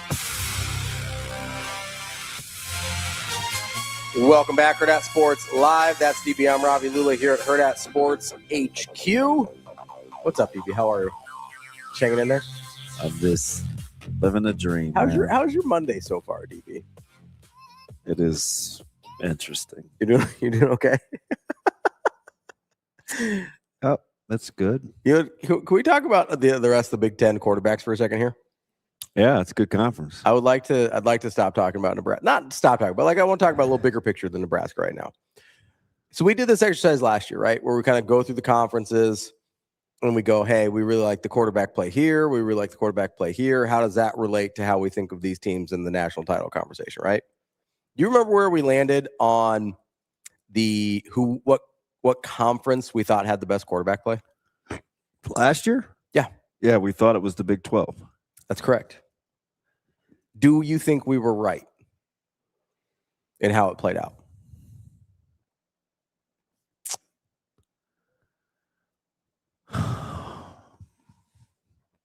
Gosh, from a depth standpoint, Avery Johnson wet the bed on me, but he'll be back. Yep.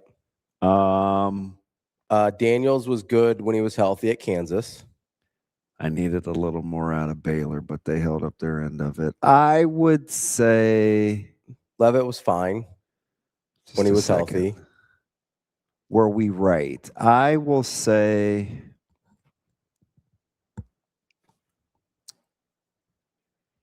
yes. Because I was right about the SEC quarterback play being way overblown. For sure. Like Lagway, Sellers, it didn't. Mateer, 2/3 of the season from Arch. Like, it's their top end guys it flamed. All poop, Garrett Nussmeier, like they all pooped the bed, right? It flamed. It definitely wasn't the ACC. So that leaves basically the Big 12 and the Big 10. I think we were right on the greatest depth of being in the Big 12. I would say so. I think we got that right. Yeah. We don't have to do the full thing now, but how much closer to the top do you think the Big 10 is this year with their quarterback play? Because I know you're famously not super as high on some of the top end as other people are. So we're talking, I mean, I just pulled up a random ranking. So let me see. We've got Hauser. So let's Calandria, Maava. Let's start Moore, Sand. So Dante Moore, Hoover. Maeva, Sayin, and Hoover, I think, are what people think are maybe the top of the bunch. Would you throw Nico in there? Oh yeah, in the top bunch. Yeah, because Nico's top 15, 18. He's top 18 in the country. Okay, so we're at 5 already. What do you do with a guy like Rocco Becht, who we know has been good before but hasn't played in this conference? I'm closer to being out on Becht. Okay. Completion percentage isn't very good. Closer to being out. I think playing catch against good teams in crunch time has not been his thing. Okay. So we'll put Becht over here on the side. We got 5 that we like so far, right? Damon Williams. I like him. All of our concerns are other stuff, not football stuff, right? He's a talented quarterback. Okay. So we're at 6 guys that we like now. Where are we at with Malik Washington, freshman phenom from last year? Pretty talented. Super talented, but he's coached by a guy that has the worst coach effect of any coach in college football since 2009, which horrifying. When Dave Bartu, it's a fantastic thread about coach effect. Yeah, if you don't follow Dave Bartu from Matrix Analytical, you should. Same with Adam McClintock. But but they know the professor. Yeah. Bartu kind of flies under the radar. We don't talk to him enough. We used to all the time. Yeah. It's fascinating on Loxley. He's the only one, speaking of that thread, he's the only one that's never had a positive coach effect. I know. In that time frame. It's unbelievable. And his negatives are deep. He's not even close. There's a pretty big gap between him and I think Sarkisian was 2nd or 3rd. Yeah. And Sarkisian's pretty close to even, and he's had obviously positive coach effect years. Yeah, Loxley but he flipped the script. And when did Sark flip the script? 23? Yes. He flipped plus 25-4. Yeah. So he's had good years to counter, but Loxley's never outperformed his talent. I like. So do we put Malik in the group in quarterbacks we like group? I like Malik Washington. Okay, so that's 7 guys we like. I still like Bryce Underwood. I was gonna say Bryce Underwood. So that's 8 guys we like. Yeah, I'm high. I'm famously high on Underwood with Jason Beck. So yeah, that's the thing. Yeah, that's a. Where are you at with Drake Lindsay? Well, for my sake, I hope it doesn't work. Yeah, for all of our sakes. I think he's going to be good in that system. Okay. I mean, he can spin it. Let's throw Calandria in there now. What do we do with Calandria? I like Calandria. But I like Calandria because, I watch him. He's another. I like the system, the OC with the quarterback fit. I probably like Calandria better in person than I did on tape. Think so? Yeah. On tape, I was like, I thought, he was a really good playmaker. I knew I liked him in the red zone.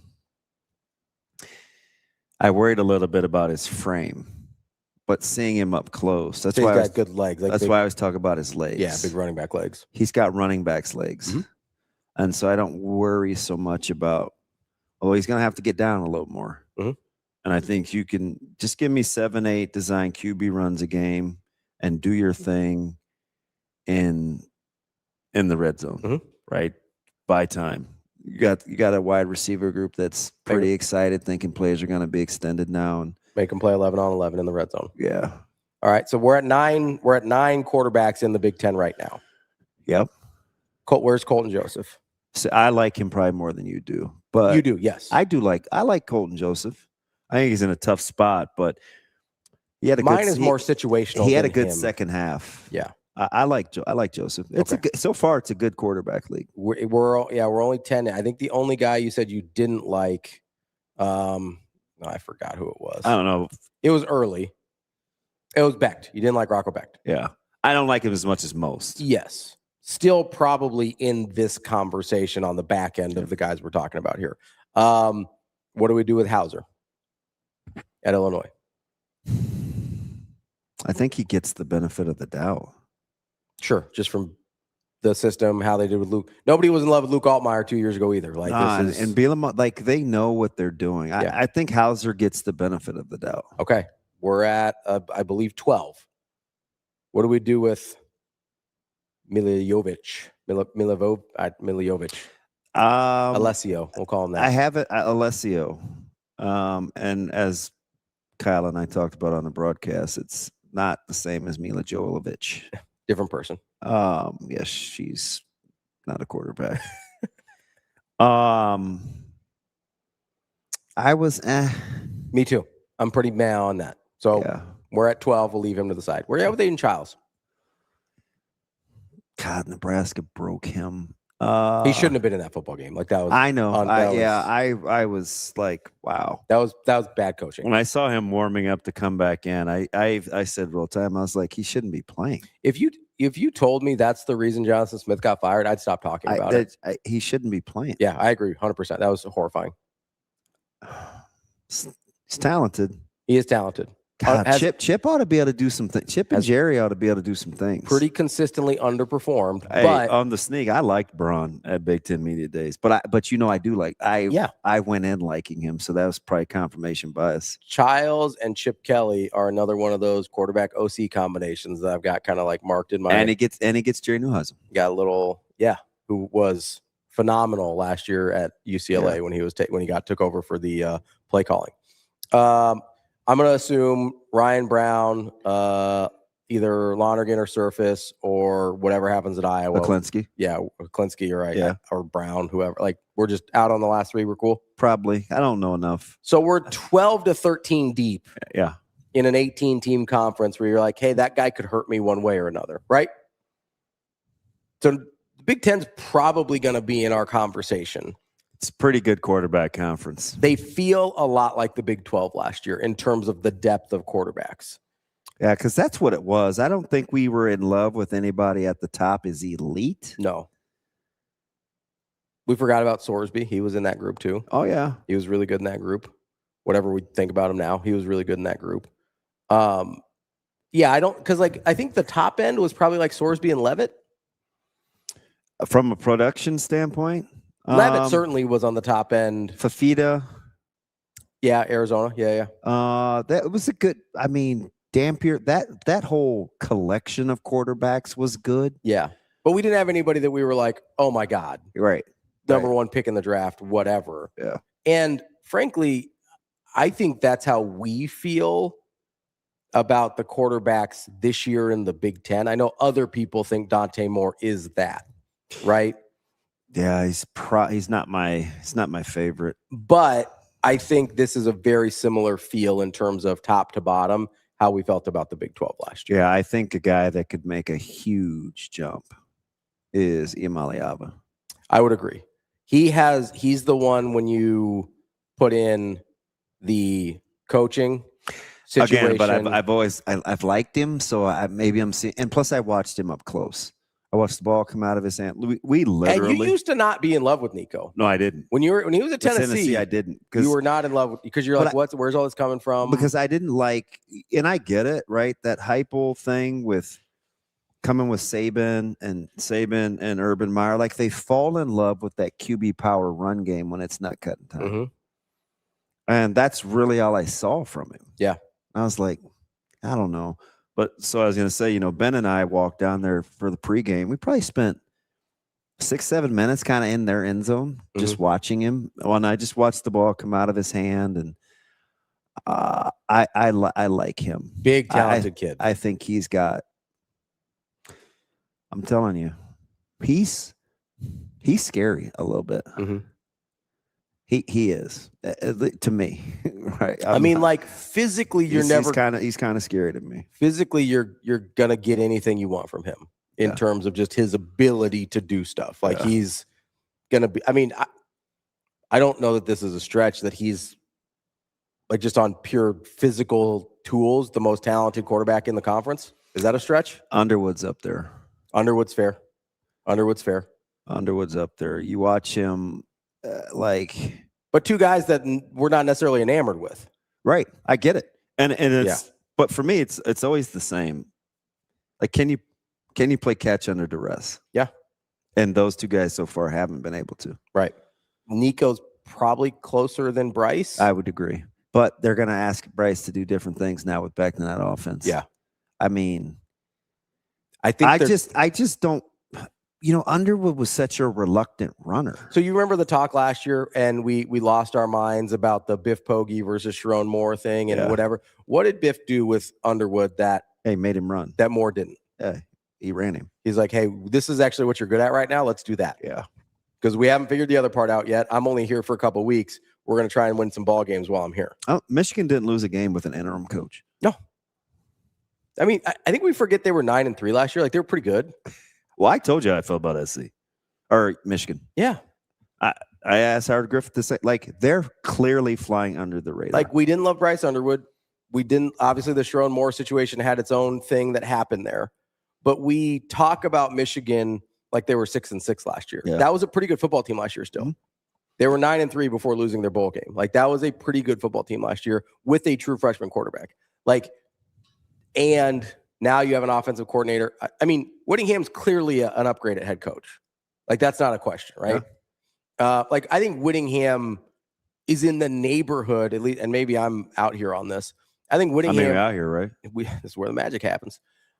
I think Whittingham is in the neighborhood of level of head coach that Harbaugh is. Like, I think that's what I think of Whittingham. And so not only do you get an upgrade over Sharon Moore, but you basically end up even with where you were before the Sharon Moore experience, in my opinion. You know, the funny thing, because you have an affinity for him, and I know he's in the Big 12, but you love Sataki. Yeah. What can you look at Sataki's record, you guys, versus Whittingham? Because Whittingham won a lot of games. We went through his records at Utah. And I think Sataki did he not have a winning record? He is 3-4. 3-4? Okay. So what's the last 3 years? Because they've won 10 games. Have those losses been to Utah? So are you saying just specifically against Whittingham? Yeah. Okay, give me 1 second. Okay. I knew that would be crazy, but are you just going right to the Holy War Winsipedia? Yeah. So here we are. Let me get past the 50s. It is 3 straight for BYU. That's what I thought. Yeah. Yeah. The last Utah win was in 2019 in Provo. That's pretty good. Yeah. That tracks. And you know what those games are like? Those were fist fights. 24-21, 22-21, 26-17. Yeah. That tracks. So it was the early lack of success against Utah. Just to validate your Sataki thing. Yeah, they had won 9 in a row up to that point. Yeah. So BYU had really struggled with Utah. Sataki's like, no, we got this. Because part of the reason I love Sataki is same part of the reason I love Kyle Whittingham. They build their teams the same way. You're going to have great offensive and defensive lines with both of those guys all the time. I have no idea what's going to happen after that, but those guys will have great lines, like full stop. That's why I always like. Kyle Whittingham that's why I wanted Kyle Whittingham at Nebraska, in 2014. Like that's what he does. Yeah, that's one of the things that I clearly first remember about you. Yeah, and that's before I was really doing this. I was just like, why are we? Because I was talking. I think I was like emailing you on your show. Yeah, you're like, I was like, hey, why are we not talking about winning? Yeah, and we posed the question, and I think at that time, Nebraska fans, it seemed like they thought he was too old. I mean, which is crazy in 2014. No, I know. I told you. But he was like 58 or something. He's like, or 56, 58 at the time. I told. Then they hired a guy that was older than that, so that's fine. Was it Mitch? Somebody I was standing with over in his media throng on the side session. Whittingham carries himself well.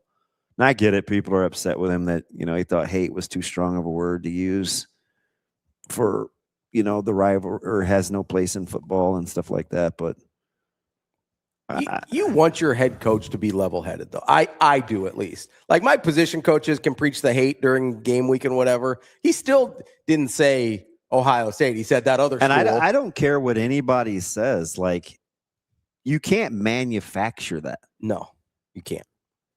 You can't. And he's a guy that had to coach in the Holy War, so I'm sure he understands rivalries. So that's the other thing that I like. I'm 100% sure he understands rivalries. There were people that were like, "Oh, the Holy War is a picnic compared to me." It's like, no, you clearly do not understand the dynamics at play there.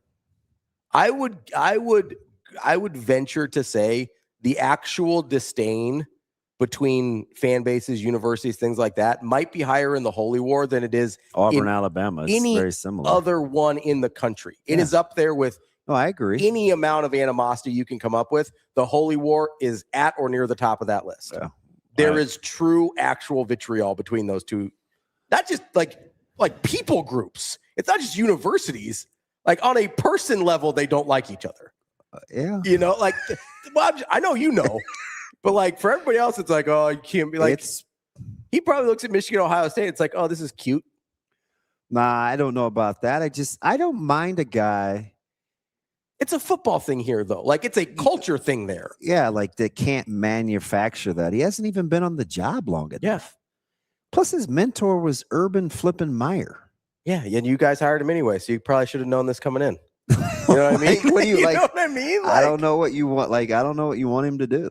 He sure looked like an old movie star actor, though. Yeah, somebody said that. Maybe we were talking. I might have told you that's he carries himself very well. Yeah, he is a guy that he probably had the second largest contingency after third. I would say Day. It was a little more than Lanning. Yeah.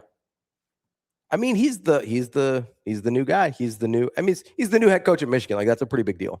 I think there's an unusual amount of pressure on Lanning in Oregon. Am I manufacturing that? No, there's no excuses left. And none. So this is part of the reason when you asked me if they had elevated, it's because like all the Chip Kelly teams, you kind of were like, oh, I said, is this peak Oregon? Yeah. Because I got the elevation part. Because you answered, I've asked you this twice in 2 weeks. Yeah, I answered pretty quickly both times. Yeah, and the first part I understood, right? Like where they are in the national pecking order. And he's definitely elevated that. The visibility. Yeah. Okay. But then I had to change it. Is this peak Oregon? It would depend on how you define peak. But the reason I still say yes is because when Chip Kelly was doing it, when even like the good years of Mark Helfrich, like the Mike Bellotti years on the back end before Chip Kelly took over, the teams that were really good that we're kind of talking about that made national title appearances and stuff like that, I still think there was always this element of this is a system thing. Yeah. Right? Hey, they don't like they would have been the first national champion prior to the transfer portal era to not have a top 15 recruiting class if they had won one of those national titles, right? Like they were this sort of outlier of, hey, we do it our way. We don't have to do it the way everybody else does. But you never looked at them and say, that's the most talented roster. In like late 2000s, early 2010s, like from top to bottom, you never looked at that and said, that roster is as good as Alabama. Oh, Buckner. They had good teams. Don't get me wrong, but we never looked at them that way. We didn't look at them the way we looked at Georgia on their back. Yeah, okay. Like we didn't look at them like that. Yeah, they had a ton of guys get drafted, though. Right, but we looked at them coming in and going out, and coming in, they didn't have the hype. So we didn't talk about them the same way. My point now is the Lanning roster has no excuses anymore.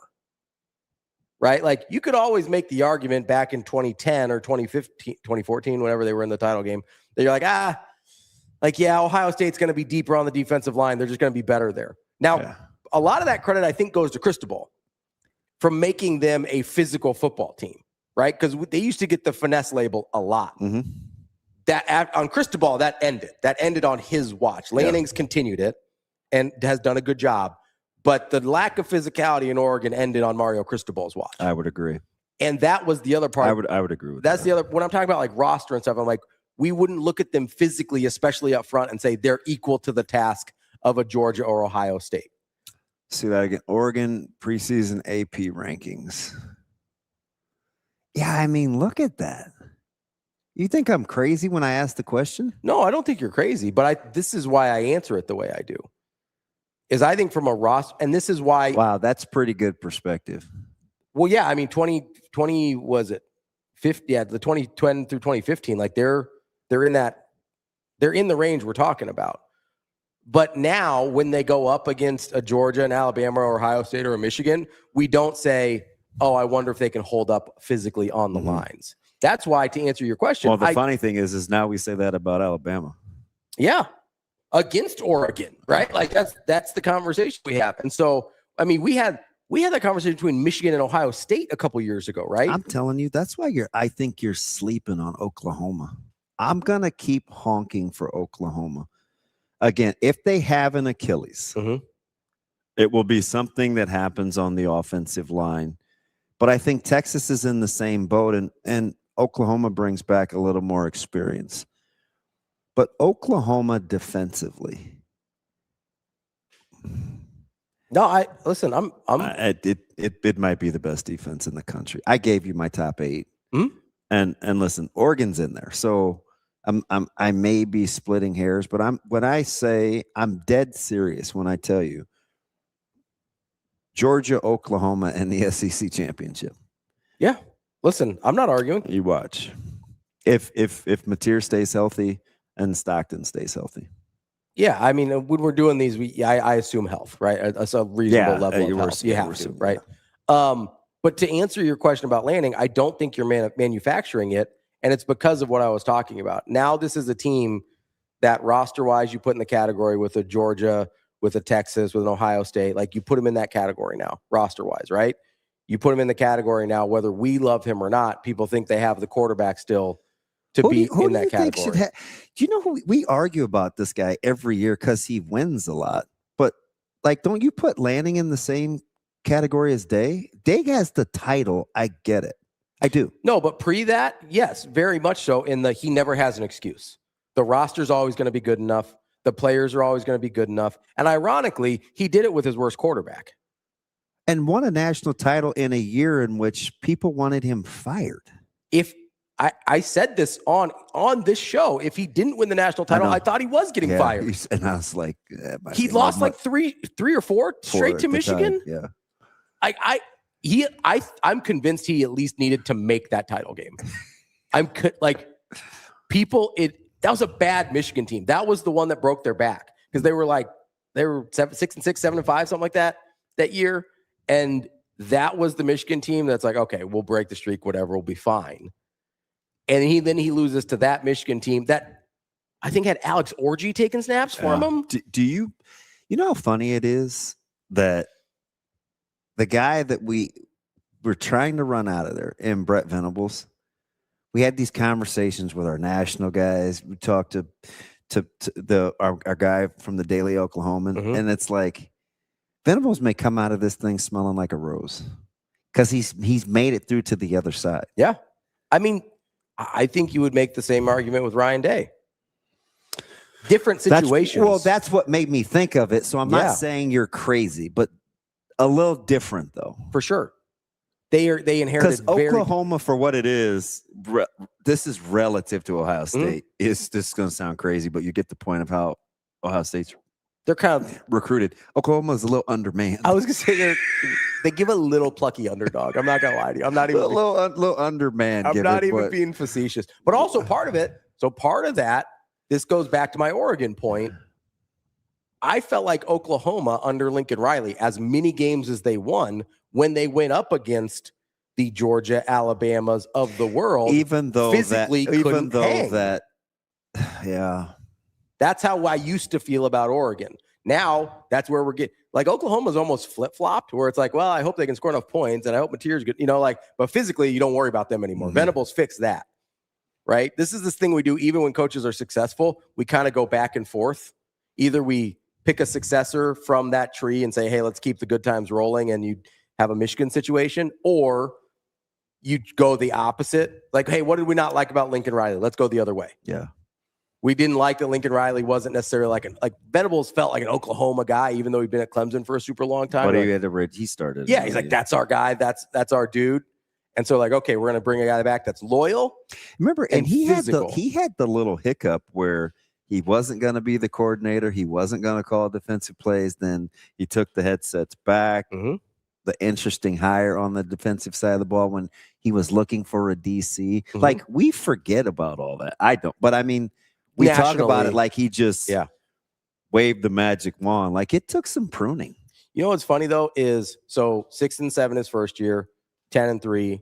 Another 6-7 2 years ago. Yeah. If he had a bad year last year, he was in trouble. That's why the only reason I brought him up is with the day vibe. Now, it wasn't going to be 6-7, but no. But if he wins 7 or 8 games last year, it was tough. I think he's probably here this year, but like you're having a very different conversation than he had last year. Yes, and now we're all very high. Or for the most part, we're very high on Venables now. It's like, oh, he figured it out. He's good to go.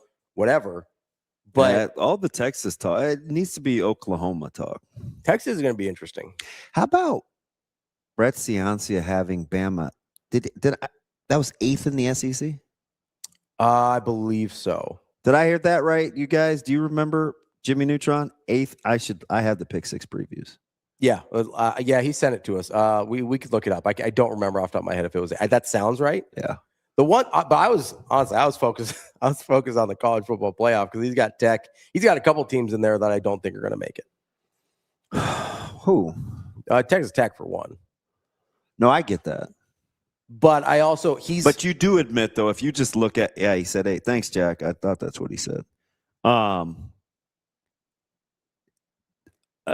not. This is like two things can be true at once. I hate the schedule talk, but I do have to look at the schedule. Sure.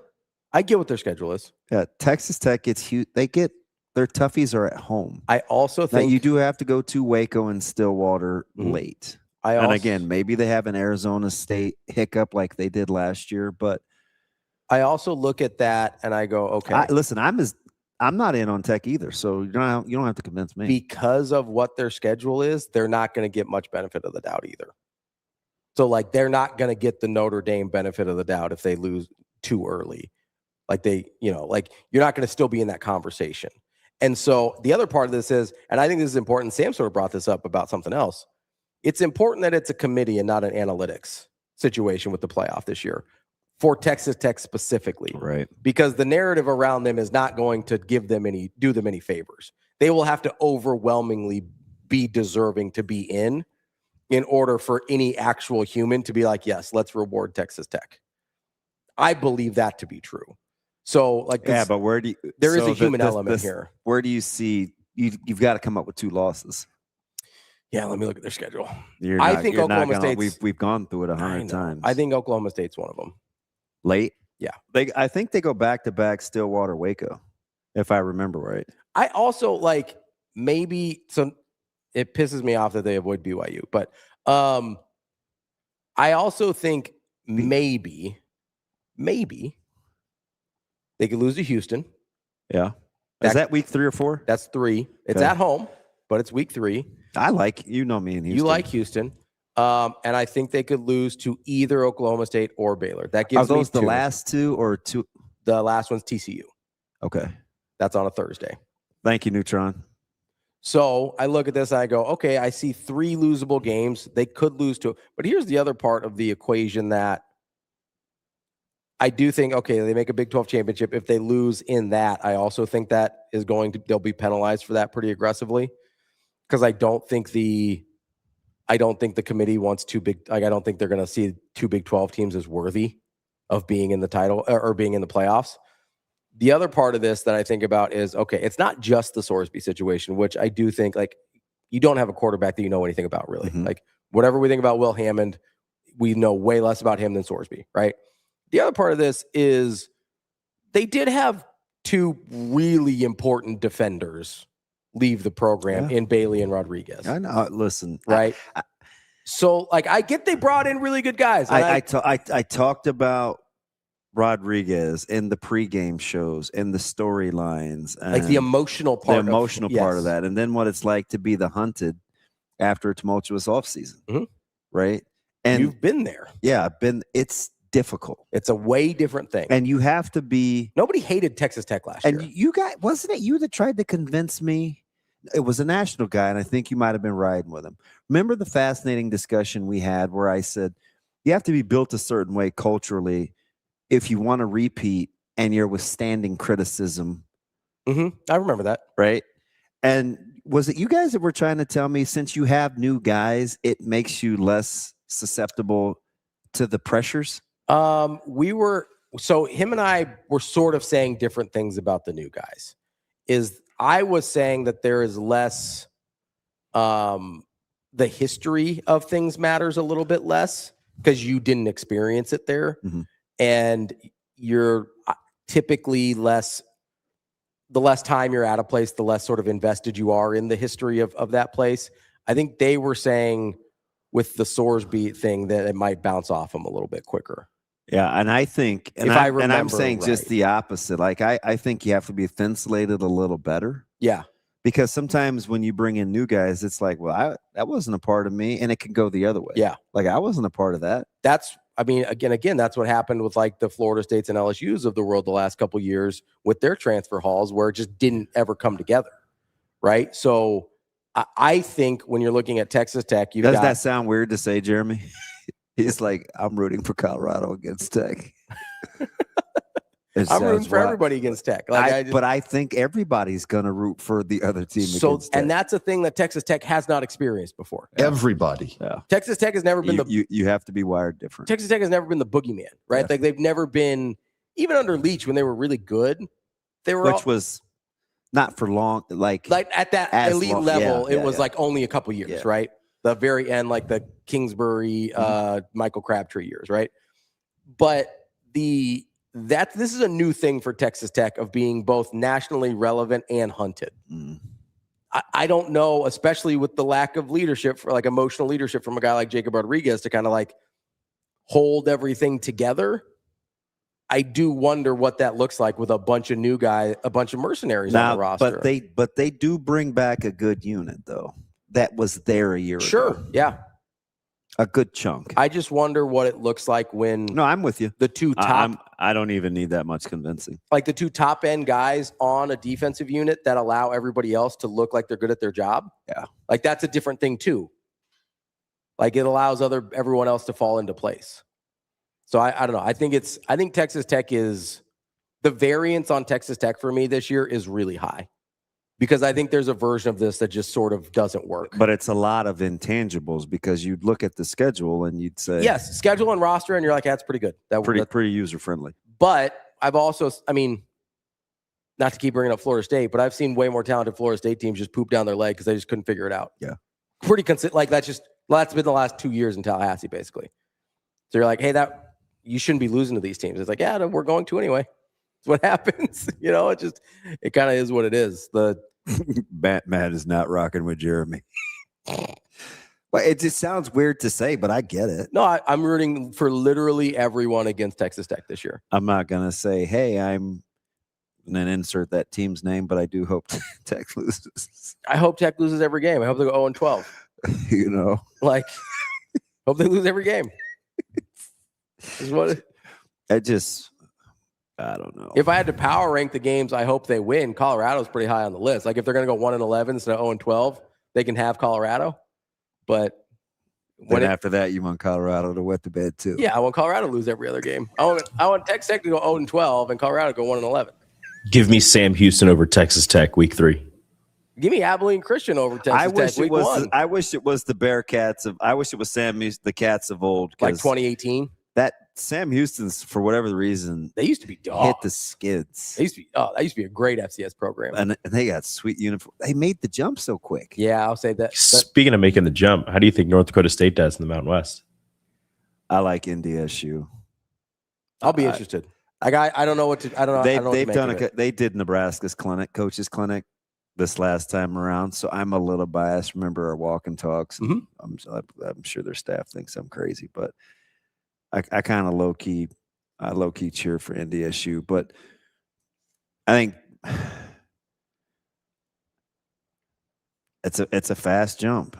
It is. I mean, that is a. Let me look at it. That's pretty funny. Was that a meteor? I got to look at quick throw tortillas at it. NDSU's schedule. I got hit by a few of those. That was the Byron Hansbard days at tailback. Big Byron Hansbard guy. Now we had to play against him. He's a tiptoer. We saw Zach Thomas. I think Zach Thomas had 226 tackles against us. Let's take a. And I had a crazy. Was it my senior year? I had a crazy, ridiculous. No. Yes, punt return. No business fielding a ball. It was short and beelining to the sidelines. Yeah. But I was weird. Pissed. No. I was like, yeah, I'm going to make a play. I fielded that thing and dang near housed it. And I was like, nothing I would recommend. Terrible decision to field that thing. Listen, sometimes you just got to do what you got to do. Listen, I want the rock. If you ain't going to hand it from me, I'm going to take it. Yeah. Coach McBride was like, you crazy MFer. Sorry, Coach. Let's take a quick break here. Coming up at 9:30, we're going to talk to Ryan Clark of the Oregonian to talk about those Oregon Ducks as we continue along Nebraska's football schedule this year on our previews. That's DB. I'm Ravi Lulla. We'll be back. More Hurrdat Sports Live after this.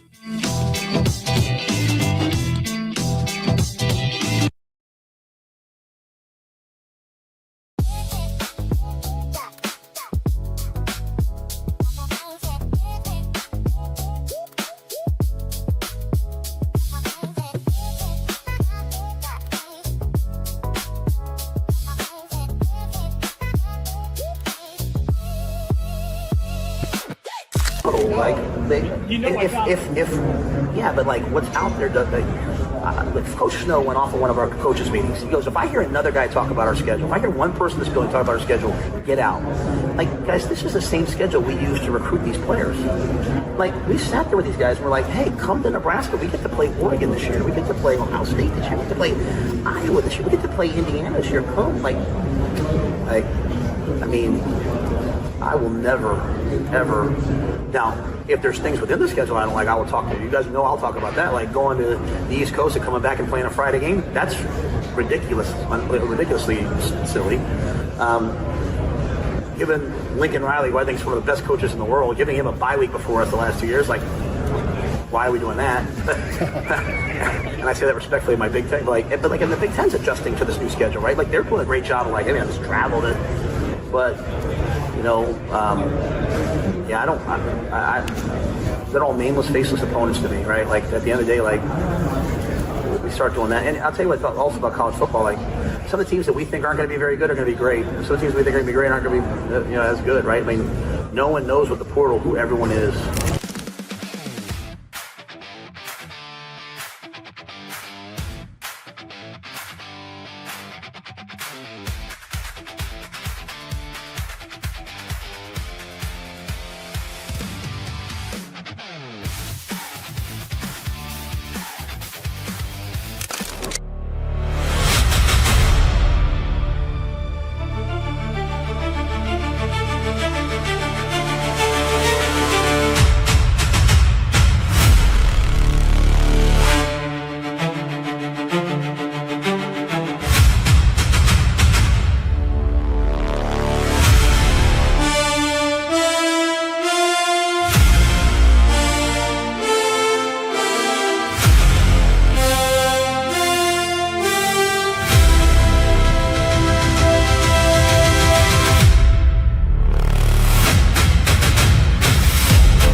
Are you feeling off, low energy, or asleep?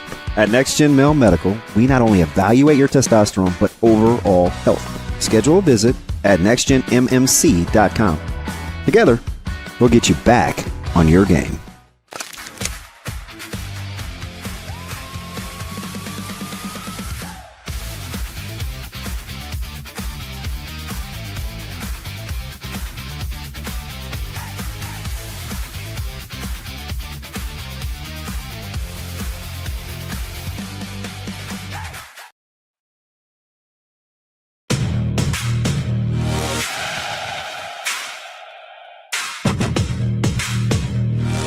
You're listening to Hurrdat Sports Live.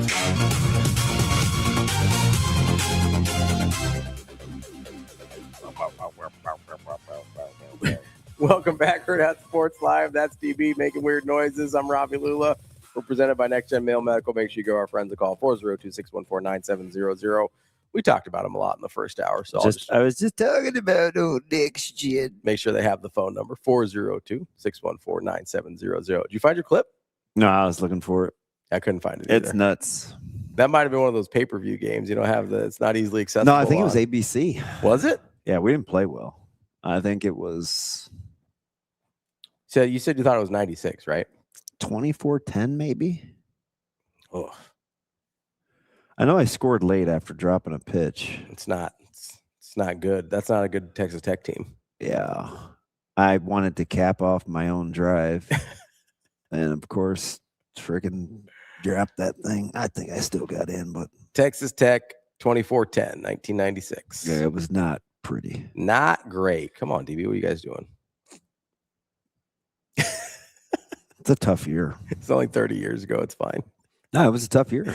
It was a tough year. A lot going on. Yeah.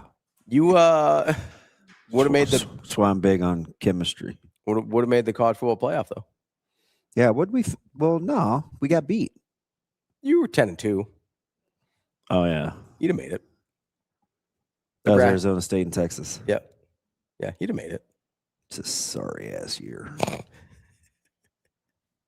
It just was. You still hate Texas more than just about everybody, don't you? Colorado and Texas? It's not close. Yeah.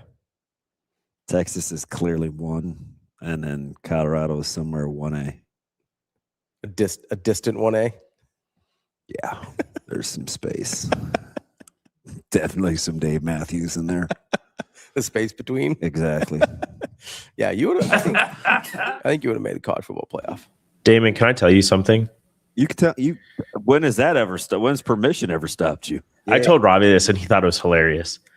Last year, when I was playing my college football game, yeah, I was Nebraska. I made myself the head coach. Yeah, and your son transferred. Awesome. To Texas. Where'd you transfer to? It might be the dumbest thing I've ever heard. He ended up winning the whatever Jim Thorpe Award. If he ever wanted to like have me never talk to him again, or at least push those boundaries, just see how far it actually goes. Yeah, I did my damnedest to keep him, but he wanted it was like pro potential. I was like, dude, I just put 2 corners in the league. What are you doing? Yeah, they move tomorrow. When they move back in? They move to Silling. Yeah. Yeah. But they're only staying a week. Oh, in the dorms. Yeah, they report. There you go. Because the retreat was yesterday, and a little team chemistry in there in the dorms. And coaches too. Yeah. Well, you got to. No, I didn't. They do. I meant like the royal you. Yeah. You know, yeah, they moved only a week. I wonder what you do if you have pets. Hire a pet sitter, I guess. Lord knows they can afford it. Well, it's the nice thing about being in Nebraska. Shoot. I mean, some of them have special friends that can help take care of their animals too. Special friends? Special friends is hilarious. Listen, we were talking about defining relationships and setting expectations earlier. I don't want to do that for them if they haven't done that for their special friends. Yeah. So I'm gonna leave it ambiguous. Actually, I'm not a special friend, but if somebody has a dog, I'll take it for how long's camp? He's just a week. No, they're I'll only take a dog. They're only in the dorms. They're for a only week. in Selleck Yeah. a week. Yeah, I'll take the dog for a week. Let me give you the schedule if you buy me some time. That's here. what. So I got it from DB because whenever Caleb has a friend, he's like, oh yeah, he's got a little friend. Yeah, he's got one of those now. So I just call him. It's a special friend. We don't have to be too specific. That's what I'm saying. If they haven't defined the relationship, I'm not going to make assumptions for them. Yeah, and I'm not contributing just yet because it's important for them to have that conversation on their own. And I told him he got mad. I said, you can be good at 2 of the 3. You decide which one you're just going to try to get through. School, football, relationships. Yep. But you better pick the right 2. Well, he ain't like that. You know what he said? Because he wanted to revisit it. What's that? Here, I got to show you the schedule first. There's not enough hours in the day to be good at all 3. That's why I'm not a parent. I want to be good at tennis and my relationship. That's all the time I got for. Oh, I kind of like that. I definitely picked track and relationships. You're not so good at school. I was not so good at school. When I was in college, I picked 0 out of 3. I was over. You are special. I wasn't trying, but I guess it's what happened. No talks. Nothing till Wednesday, Jack. Somebody talks Tuesday. Coach Rule doesn't talk until Saturday. Saturday, right? Yeah. He's got a minute. He's got a little bit. I'm sure you can't wait. Listen, it's exciting. What was the second question? Second question. I don't know. It's about special friends, defining the relationship. I don't know. Oh, I said that, and he goes. He said he wanted to revisit it. Yeah, he was a little upset at dinner. So this was Thursday. Yeah. And I said something at dinner about, I was kind of joking, but kind of not. And he said, so he didn't say anything then. He texted you Friday. He texted me Friday night and he goes, I need you to do me a favor and call me tomorrow around 1-ish and ask me about, are you going to be able to focus during fall camp? I have a lot to say. Awesome conversation. I don't want to forget about it. Talk soon. He texts you like you met at a networking event. Safe to say, I think he thinks he's ready for fall camp. Would love to circle back on that dinner conversation at some point. It was in passing. That's what I mean. He's like, hey, DB, great to connect the other day at the conference.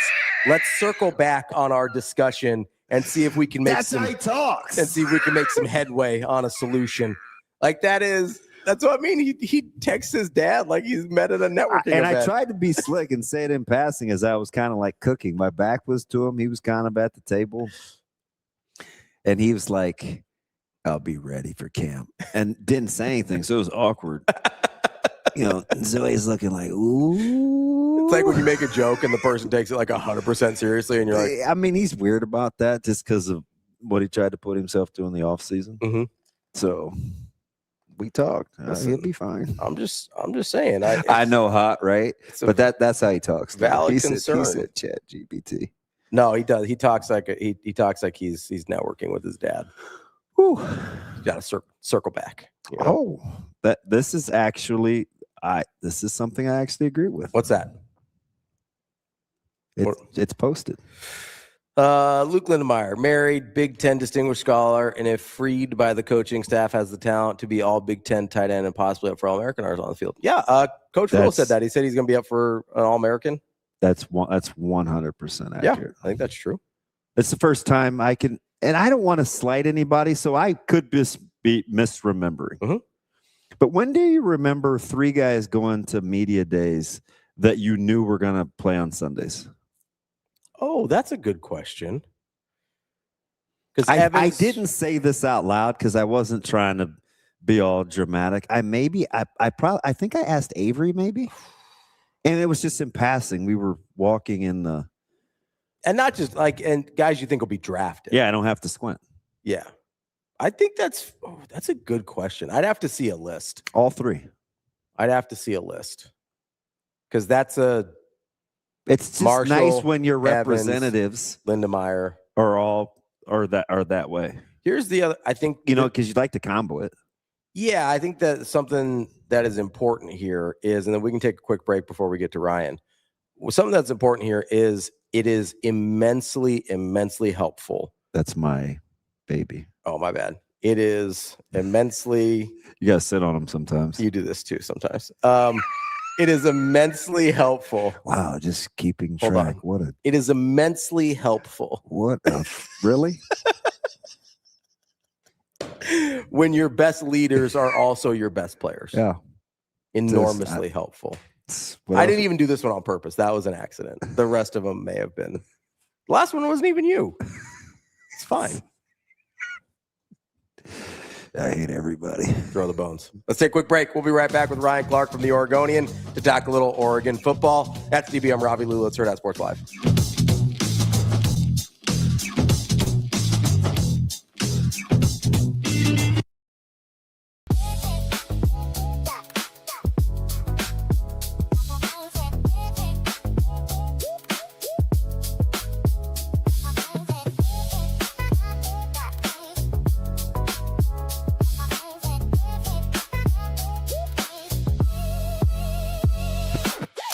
If losing weight is harder than you expected, it's not just about willpower. At Next Gen Male Medical Clinic, we build a supervised plan around your body, not someone else's. Schedule a visit at nextgenmmc.com. Let's get you moving forward.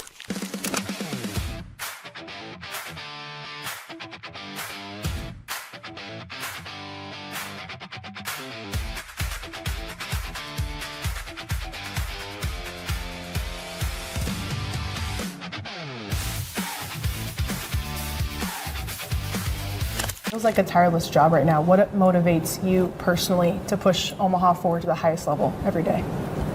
Well, a lot of times it's the people you're in the trenches with. We have incredible leadership at UNO. We all know about Dr. Lee. She's incredible, her team, but also who we have inside our buildings. Our staff works incredibly hard, and I think our student athletes, maybe this isn't the case other places, especially with the impacts of transfer portal and now financial packaging flowing directly to student athletes. Our student athletes at UNO really appreciate the time, effort, and resources we put in. They do not take that for granted, and that helps you really, really work harder, even though it's really tough, right? The reality is, if you know they appreciate it, it makes you really, really want to track down how do we make them the best versions of themselves. And then at the end of the day, you want to do it for this community. I mean, when we talked about the benefits of winning for your institution, like, we want to put Omaha even more on the map as well. So if we can play a small role in that, that keeps me motivated as well. Yeah.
You're listening to Hurrdat Sports Live. A couple fun facts in the offseason. Got to spend some unbelievable time with my family. We took 7 players to Tokyo, Japan. If you haven't been there, I encourage you to go there. I don't know if all of our players enjoyed the sushi, but we certainly enjoyed the people. It was an unbelievable experience, an opportunity to showcase, our football team, do a kids camp, do a coaches clinic, and really just expose our players to a culture that we grew to love and really understand. But the thing I always love about Media Day is this is a great indicator about what's next. And we're about to hop right into the middle of football season. I absolutely can't wait for it. Welcome back, Hurrdat Sports Live. That's DBM Ravi Lulla here at Hurrdat Sports HQ. We are joined now by Ryan Clark from the Oregonian to talk a little Oregon Ducks football. Ryan, how are we doing this morning? Doing great, guys. Early on the West Coast here, but very excited for Oregon Football Media Day today. We appreciate that too, because I do know it's early. I've got a sister that operates on West Coast time. She's down in the Bay Area, and she's not afraid to remind me that she's not on the same clock as I am. So we always appreciate a yes, Ryan. And let me ask you something, because we talk about Oregon a ton, obviously, not just because of the Big Ten, but in Nebraska a lot, whether it was Helfrich and Frost or just whatever, right? Oregon is a thing. My son, who now plays at Nebraska, grew up an Oregon fan, so bad dad on my part. But let me ask you this. I asked it two different ways, so I'll ask you both. The first question I asked a couple weeks ago was, has Dan Lanning elevated Oregon's program? I think that's how I asked it, right, Ravi? Number one. And that answer got a fairly easy answer, I think, on the national scope, plus moving to the Big Ten in a tougher conference. I think my partner safely landed at yes. Then I asked the question, is this peak Oregon? So let me start with the second and work backwards. For you right now, is this peak Oregon? Oregon has certainly been to the peak before, and under obviously Chip Kelly, Mark Helfrich, this program over the last 2 decades has certainly elevated itself into the national conversation. Could this, by the end of this season, be peak Oregon, be the team that finally climbs to that mountaintop, standing on the shoulders of all those great Oregon teams of the last 2 decades? Yes, absolutely. I think that what Dan Lanning has built at Oregon, the amount of talent that they've brought in, both in recruiting and through the transfer portal, the development, the culture that he's built here, it's just improved in every conceivable category on the work that previous elite coaches like Mario Cristobal and Kelly and Helfrich and others have done over the years. So yes, I do think that this can be peak Oregon when all is said and done. Now they have quite a tough schedule in front of them this season, having to face teams like Ohio State, Michigan, USC in their Big Ten schedule. That USC game being the first Big Ten game on the schedule is certainly no easy out to get going in Big Ten play. But veteran team, unbelievably talented, a bunch of guys that could have gone to the NFL but didn't, came back to Oregon because they want to win a national championship. And this team has the best shot of any team that Lanning has coached. They're the first of the national guys that we talked about that didn't skip over Cristobal. So I want to make that clear like that. I'm glad you included him, because outside of the 1 year, he was winning double-digit games, and he's kind of an afterthought for some reason. And he also started the toughness up front with how he recruited those O-line and D-lines. But so let me go back to the first question a little bit, Ryan, because I love the way you answered it.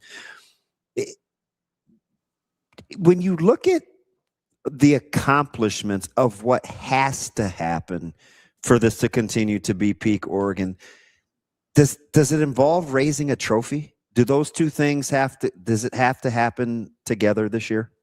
I do. I think that, all the chips are sort of being pushed in this year with the amount of veteran leadership and talent that this team has. Yeah, I mean, you don't ever want to say championship or bust, because sports are about a great deal more than that. And you can't necessarily judge the greatness of a team based on whether or not they raised that trophy at the end. But, it's like that this season for Oregon. It's not a season where it's like, oh, they're a year away, or perhaps they, in the next couple of years, they will win one. You always hear people in the national media talk about Dan Lanning and say, oh, at some point during his time with Oregon, he's only 40 years old, they're going to win a national championship. Those things are, as we all know, far from guaranteed. So when you have a team like this, you have a real shot to go win the whole thing, with the college football playoff being structured as it currently is, and the talent that you have and experience relative to the rest of the country. You got to, push all those chips in. You got to feel like this is their shot. Ryan, hopefully you can clarify something for me here, because when we were having this discussion earlier, part of my argument that this was peak or elevated Oregon back from when they did have, national championship appearances and things like that was that I think we now view the roster in the same conversation as all the other teams that they play, whether it's The Ohio Georgias, State, the Alabamas. Texas, Georgia, and I think Cristobal was a big part of that, like DB said. Is that a fair remembrance of A, what we thought about the rosters then, and B, what people look at the roster like now? Yeah, definitely. I think college football has changed a lot too. Those run and gun, incredible Oregon teams that I grew up on with like Marcus Mariota, DeAnthony Thomas. Those were incredibly fun, but there was always the asterisk on those teams. Even though I fully believe that a couple of those teams were capable of winning the national championship, and Mariota took them to one. This team is built, as you said, like the other elite teams in college football from the trenches on out. Now, certainly one of the storylines facing Oregon this season is how they are going to structure that offensive line, losing 3 starters to the NFL. But the way that they have recruited the trenches on both sides of the ball is remarkable. The elite talent, the size, the strength, the strength coach that works with them is an incredible guy, and then someone that's a great motivator, somebody that you've seen the fruits of his labor and the labor of these individual guys. But that defensive line cannot be discounted. 4 returning starters, all of whom would have been NFL draft picks had they chosen not to come back, and all of whom could be first rounders, quite frankly, if they have the type of season that they could this season. This is really a team built from the inside out, and it's not the run and gun Pac-12, quote unquote, as some in the national media might say, soft Oregon teams of the 2000s and 2010s. This is a team that can fight with anybody. Let me ask you something, Ryan, because I appreciate just the level of candidness too. So I feel a little comfortable, but grain of salt this, if you will. I get the Dante Moore potential first pick if he came out. I don't know if I agree with that part, but to the draft part, first rounder, you get him back in the fold. Heck of a quarterback. Just always seems to be a little something missing. This is just my personal opinion. I won't get into over or underrated, but I do think Moore has to clearly play better. Fair or foul? I do think that's fair, and I think Dante would be the first one to say that. That game against Indiana obviously sticks in a lot of people's minds with how it started with the pick 6, but throughout the season, there were moments from Dante where you obviously saw the talent.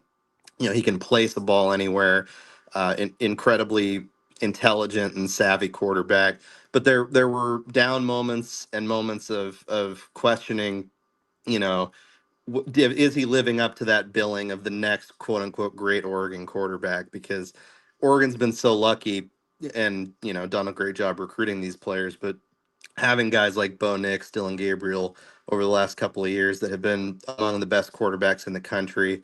Dante is going to, I think, be a Heisman contender this season, but in order for him to do that, he is going to have to take some steps. He's going to want to throw less picks. He's going to want to be a little more precise in getting the ball downfield. I don't think he's going to have as much trouble with that this season as he might have during stretches last year, because these pass catchers have really improved. You lose Kenny and Sadiq, which is a massive loss for an offense that relies on the tight end like Oregon does. But you gain Evan Stewart back, a guy who is an elite downfield receiver. You've got Jeremiah McClellan, who might have the best hands in college football. And you have others like DeCorian Moore and Iverson Hooks, who some people have talked about as maybe a Tez Johnson clone, the transfer from FAU. And so that is a big change for Oregon. And the question is about protecting him in a lot of ways, but the weapons that he has and the development I think he's been focused on in the offseason, I do think we'll see an improved Dante Moore this year. Ryan, if Oregon fails to reach the lofty expectations that they have and that they've earned, frankly, what happened? What went wrong? Is it the new offensive line? Is it Dante Moore not getting to that next level? If you're looking at this holistically, like what is out there, and we'll take kind of injuries out of it, right? Because we can't predict those. But what's something that you're looking at as like, hey, if it doesn't go the way Oregon wants it to, it's probably this. Yeah, certainly the path in the college football playoff is a big difference. You think about that Oregon team 2 years ago, running into a buzzsaw with that Ohio State team in the Rose Bowl after that long layoff. Now, that's not an excuse, and certainly Dan Lanning would be the first to say that, you can't just chalk it up to the layoff. But the path for you, who are you going to face in a potential quarterfinal, semifinal? What are you playing like at that time?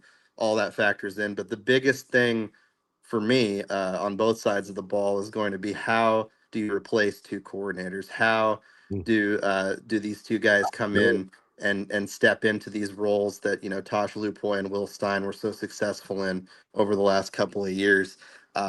Oregon has had a very unusual amount of consistency at the coordinator spots over the last few seasons, having Lupoy and Stein around under Lanning. Teams get their coordinators poached all the time, and their decision to promote from within, to hire Chris Hampton as their defensive coordinator and Drew Maringer as their offensive coordinator. How is that going to play out? Because we know these guys have had experience calling plays in practices.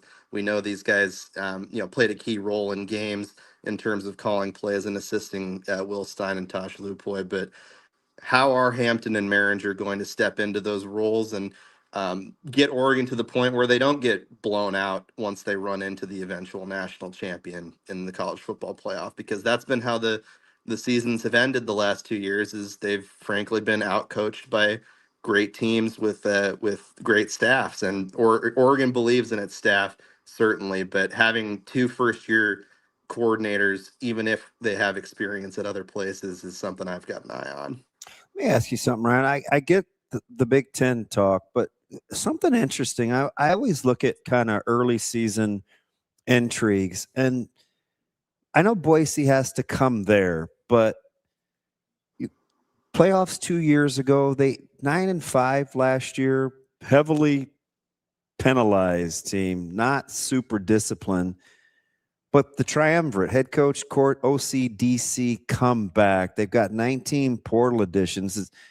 Spencer Danielson and company as a coach, does that team worry you at all? I don't think it worries me as much as it's something that I certainly don't think is going to be a walk in the park for Oregon as a first game. You look back 2 years ago, that Oregon team that was undefeated in Big Ten champions. I was at that game against Boise State. There were people sweating, and this is a Boise State team that has a chance in the new Pac-12 to make a run at a college football playoff berth. And what better way than to make Oregon sweat again and have that on your resume? Do I think that Boise State has a real shot at an upset in this game? No, but I do think that if Oregon is not careful, if they don't have all of the pieces moving the way they want to early in the season, if Maringer and Hampton are still figuring things out at the coordinator spots, this could be a slightly uncomfortable game for a team that has national championship expectations. But I'm sure that's front of mind for Dan Lanning, not to have another early season game against a opponent that you should beat by several scores that ends up being closer than it should be. I don't think they should look past that game by any stretch. Ryan, have you looked at any 3 or 4 game stretch of the schedule and kind of said, hey, this is going to define the season for Oregon? Yeah, I mean that stretch near the end of the season where they head on the road to Ohio State and then come home and play Michigan, that is certainly the one everybody has circled on Oregon's schedule for this year. And I don't think you can discount either 6 days after that Michigan game going on the road to play Michigan State, a team that more than likely I think will finish near the bottom of the Big Ten, but that's got trap game written all over it. When you're late in the season, you have designs on much bigger things. When you're Oregon, you might be undefeated at that point by the time you roll into Columbus on November 7th. That's obviously the biggest game of the season for them against the Buckeyes. If they lose it, does it take them out of the playoff picture or the national championship picture? No, I don't think so.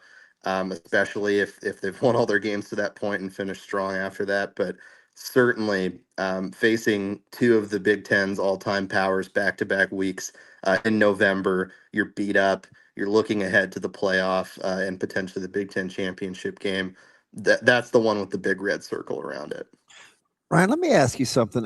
Is it popular or unpopular, right, wrong, to say that do Oregon fans feel like that staff needs to be better on Saturdays?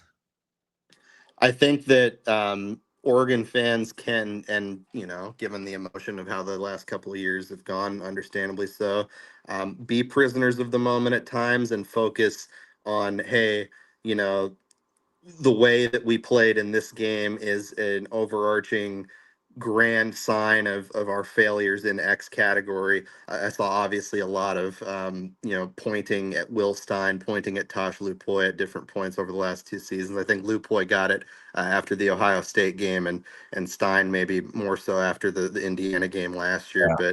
But certainly the staff does need to be better.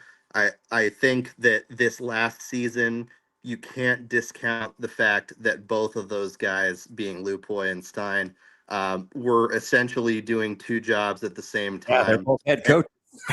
Both now head coaches, and they even in Indiana has come out and said that was a big factor in how the game went, because those dudes didn't sleep, man. I mean, Tosh Lupoy went down to Hawaii to talk to Jaron Kiawe Sagapolutele and his family, and he slept on a park bench in a suit, like the same suit that he had for his introductory press conference at Cal. So you can't discount the role that played in it. And why do you think Dan Lanning has talked so much about the calendar? Because it screwed them over, especially in that case, not having their guys really be in the best position to help the team succeed. All that aside, do they need to improve?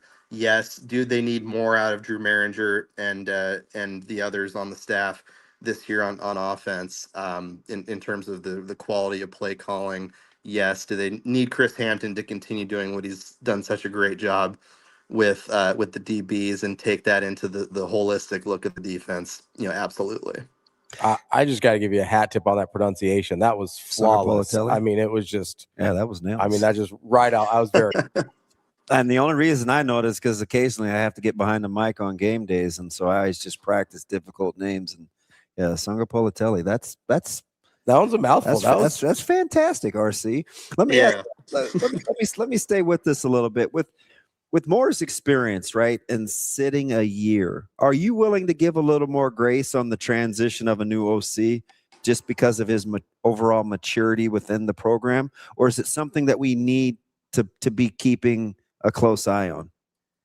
I don't think it's going to, in terms of Dante, in terms of what the offense looks like, make as big of a difference in terms of the system. I think when you talk to these coaches in the spring, when you're around this program, you get a sense that this offense is going to look similar to the one that Will Stein ran last season. Obviously with some tweaks, obviously with things that even if Stein was still here, they would have changed and fitting to Maringer's vision a little bit more directly. But I think the continuity of it, it's not a new guy coming in with a completely different philosophy or even a partially different philosophy. It's the Oregon offense. It's essentially the Stein offense, with Maringer leading the charge and making some of these tweaks. I think Dante's going to be comfortable.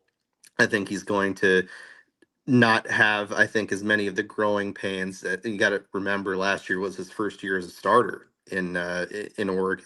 It's the opportunity to build on last year, to run a similar system, and to have more weapons around him that is going to, I think, lead to early success and keep him in the Heisman running. Ryan, let me ask you here. We're talking about how many connections there are between Oregon and Nebraska and why we talk about them so much. I have been really curious just about when Dylan Raiola decided to transfer to Oregon. Oh, I forgot that one. Well, then you got like the two Eotes up there too. Yeah, like there's a lot going on. But there's you talk about a miss. Oh God, Ryan, we could keep you all day with Tuioti. There was Do you know how obviously good Tatum is? pretty good. There was a time period, obviously, especially for Oregon fans, where it maybe wasn't clear after Dylan committed whether Dante Moore would be back or not. I'm curious how that commitment was received both at the time and now that he's on the roster and gone through spring ball. Yeah. So behind the scenes with Oregon, Dylan and Dan Lanning has said this publicly. Dylan knew that there was a chance that that Dante came back, so it was kind of a win-win type situation for him. He either is the starting quarterback at Oregon, which pretty awesome opportunity for a guy that has showcased the amount of talent that he has over the years, or B, and I think this is the better situation for him. He sits for a year, he gets healthy, he changes his body in the ways that Dan Lanning says he has over the last few months, and he becomes a better player because of it, in line to be the starter next year. Dante was a good example of doing that as he sat behind Dylan Gabriel for a year, and he came out and became one of the best quarterbacks in the country after having a rough start to his career at UCLA, much rougher than what Dylan had at Nebraska. How was it received? The internet likes to meme Dylan Raiola. The internet likes to have its opinions about what he looks like, how he plays, his personality. I think that's all unfair to a guy who you talk to people around him. You hear stories about the type of guy he was at Nebraska. You hear about his family and the influence that they've had on him. This is a guy that's focused on improving as a quarterback, and as a young guy that has a ton of talent, obviously being a former 5-star, who in this situation, with the track record of developing quarterbacks that Oregon has over the last several years, he couldn't be in a better spot. And I think that, if, God forbid, something were to happen injury-wise with Dante Moore this season, what an awesome insurance policy to have a guy like Dylan Raiola sitting there waiting in the wings. Certainly a Power 5 caliber and extremely talented starting quarterback that could step in and lead the way. Were you impressed or surprised by his performance in the spring? Sometimes I feel, and it's just not because he and his dad, we were alums, but sometimes I feel like I had to unnecessarily defend him here. What'd you think about his actual playing ability before you saw him go through spring? Yeah, I mean, I was pretty impressed with his performance in the spring overall. He was somebody that we only really got to see, obviously, the spring game. Oregon doesn't let us watch practice in the fall or spring. That's not something that we in the media get the privilege to do. But certainly, when you watch what he did in the spring game, this is a guy that is showcasing the talent that made him the elite recruit that he was, and that he showed so many flashes of when he was at Nebraska. I think that he also is really focused on not only rehabbing the knee and dealing with all that, but changing his body, becoming more of an athlete, and getting out of the pocket and doing the type of things that so many great Oregon quarterbacks have done. This is a year of development for him, and there's no pressure on him to show anything. And so I've been impressed by not only what folks have said about him on the field, but how he's fit into the culture of Oregon off the field. That's Ryan Clark from the Oregonian. Ryan, appreciate the time. Great stuff, and appreciate you waking up a little early for us. We know the West Coast time is tough. We appreciate you. No problem, guys. Appreciate you having me. Thanks, Ryan. That is Ryan Clark from the Oregonian previewing the Ducks. Pretty measured. I think pretty reasonable, especially with the maybe it was just his delivery, but I didn't sense the hype train. No, I mean, I think he's pretty realistic about this is kind of you got to get it done or bust year for Lanning. There's no, again, not a lot of excuses left out there. Tough spot. Tough spot to be in. It is. That's where Ryan Day lives. That's his corner. Yeah, Dan Lanning just bought a house there. Oh, that's a good point. But, we say it's a tough place to live, things like that. It's also a tough place to live in the nicest neighborhood in town. You know what I mean? Yeah.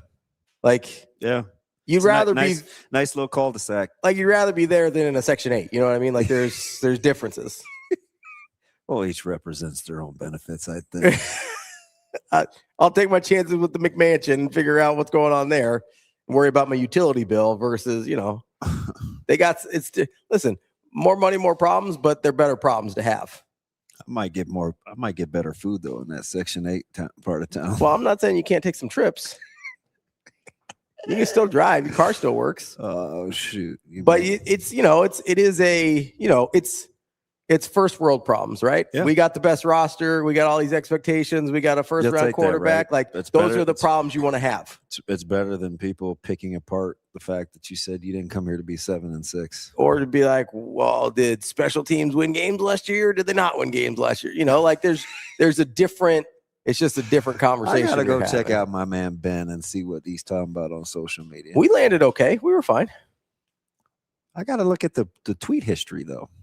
Yeah, I didn't do like a deep dive. Where's Ben coach?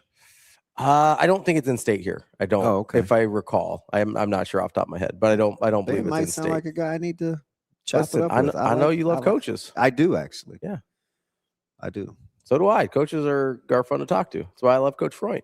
Just hang out. You found a way to weave in Coach Freund again. Yeah, just hang out. Love that guy. Friday nights. So weird.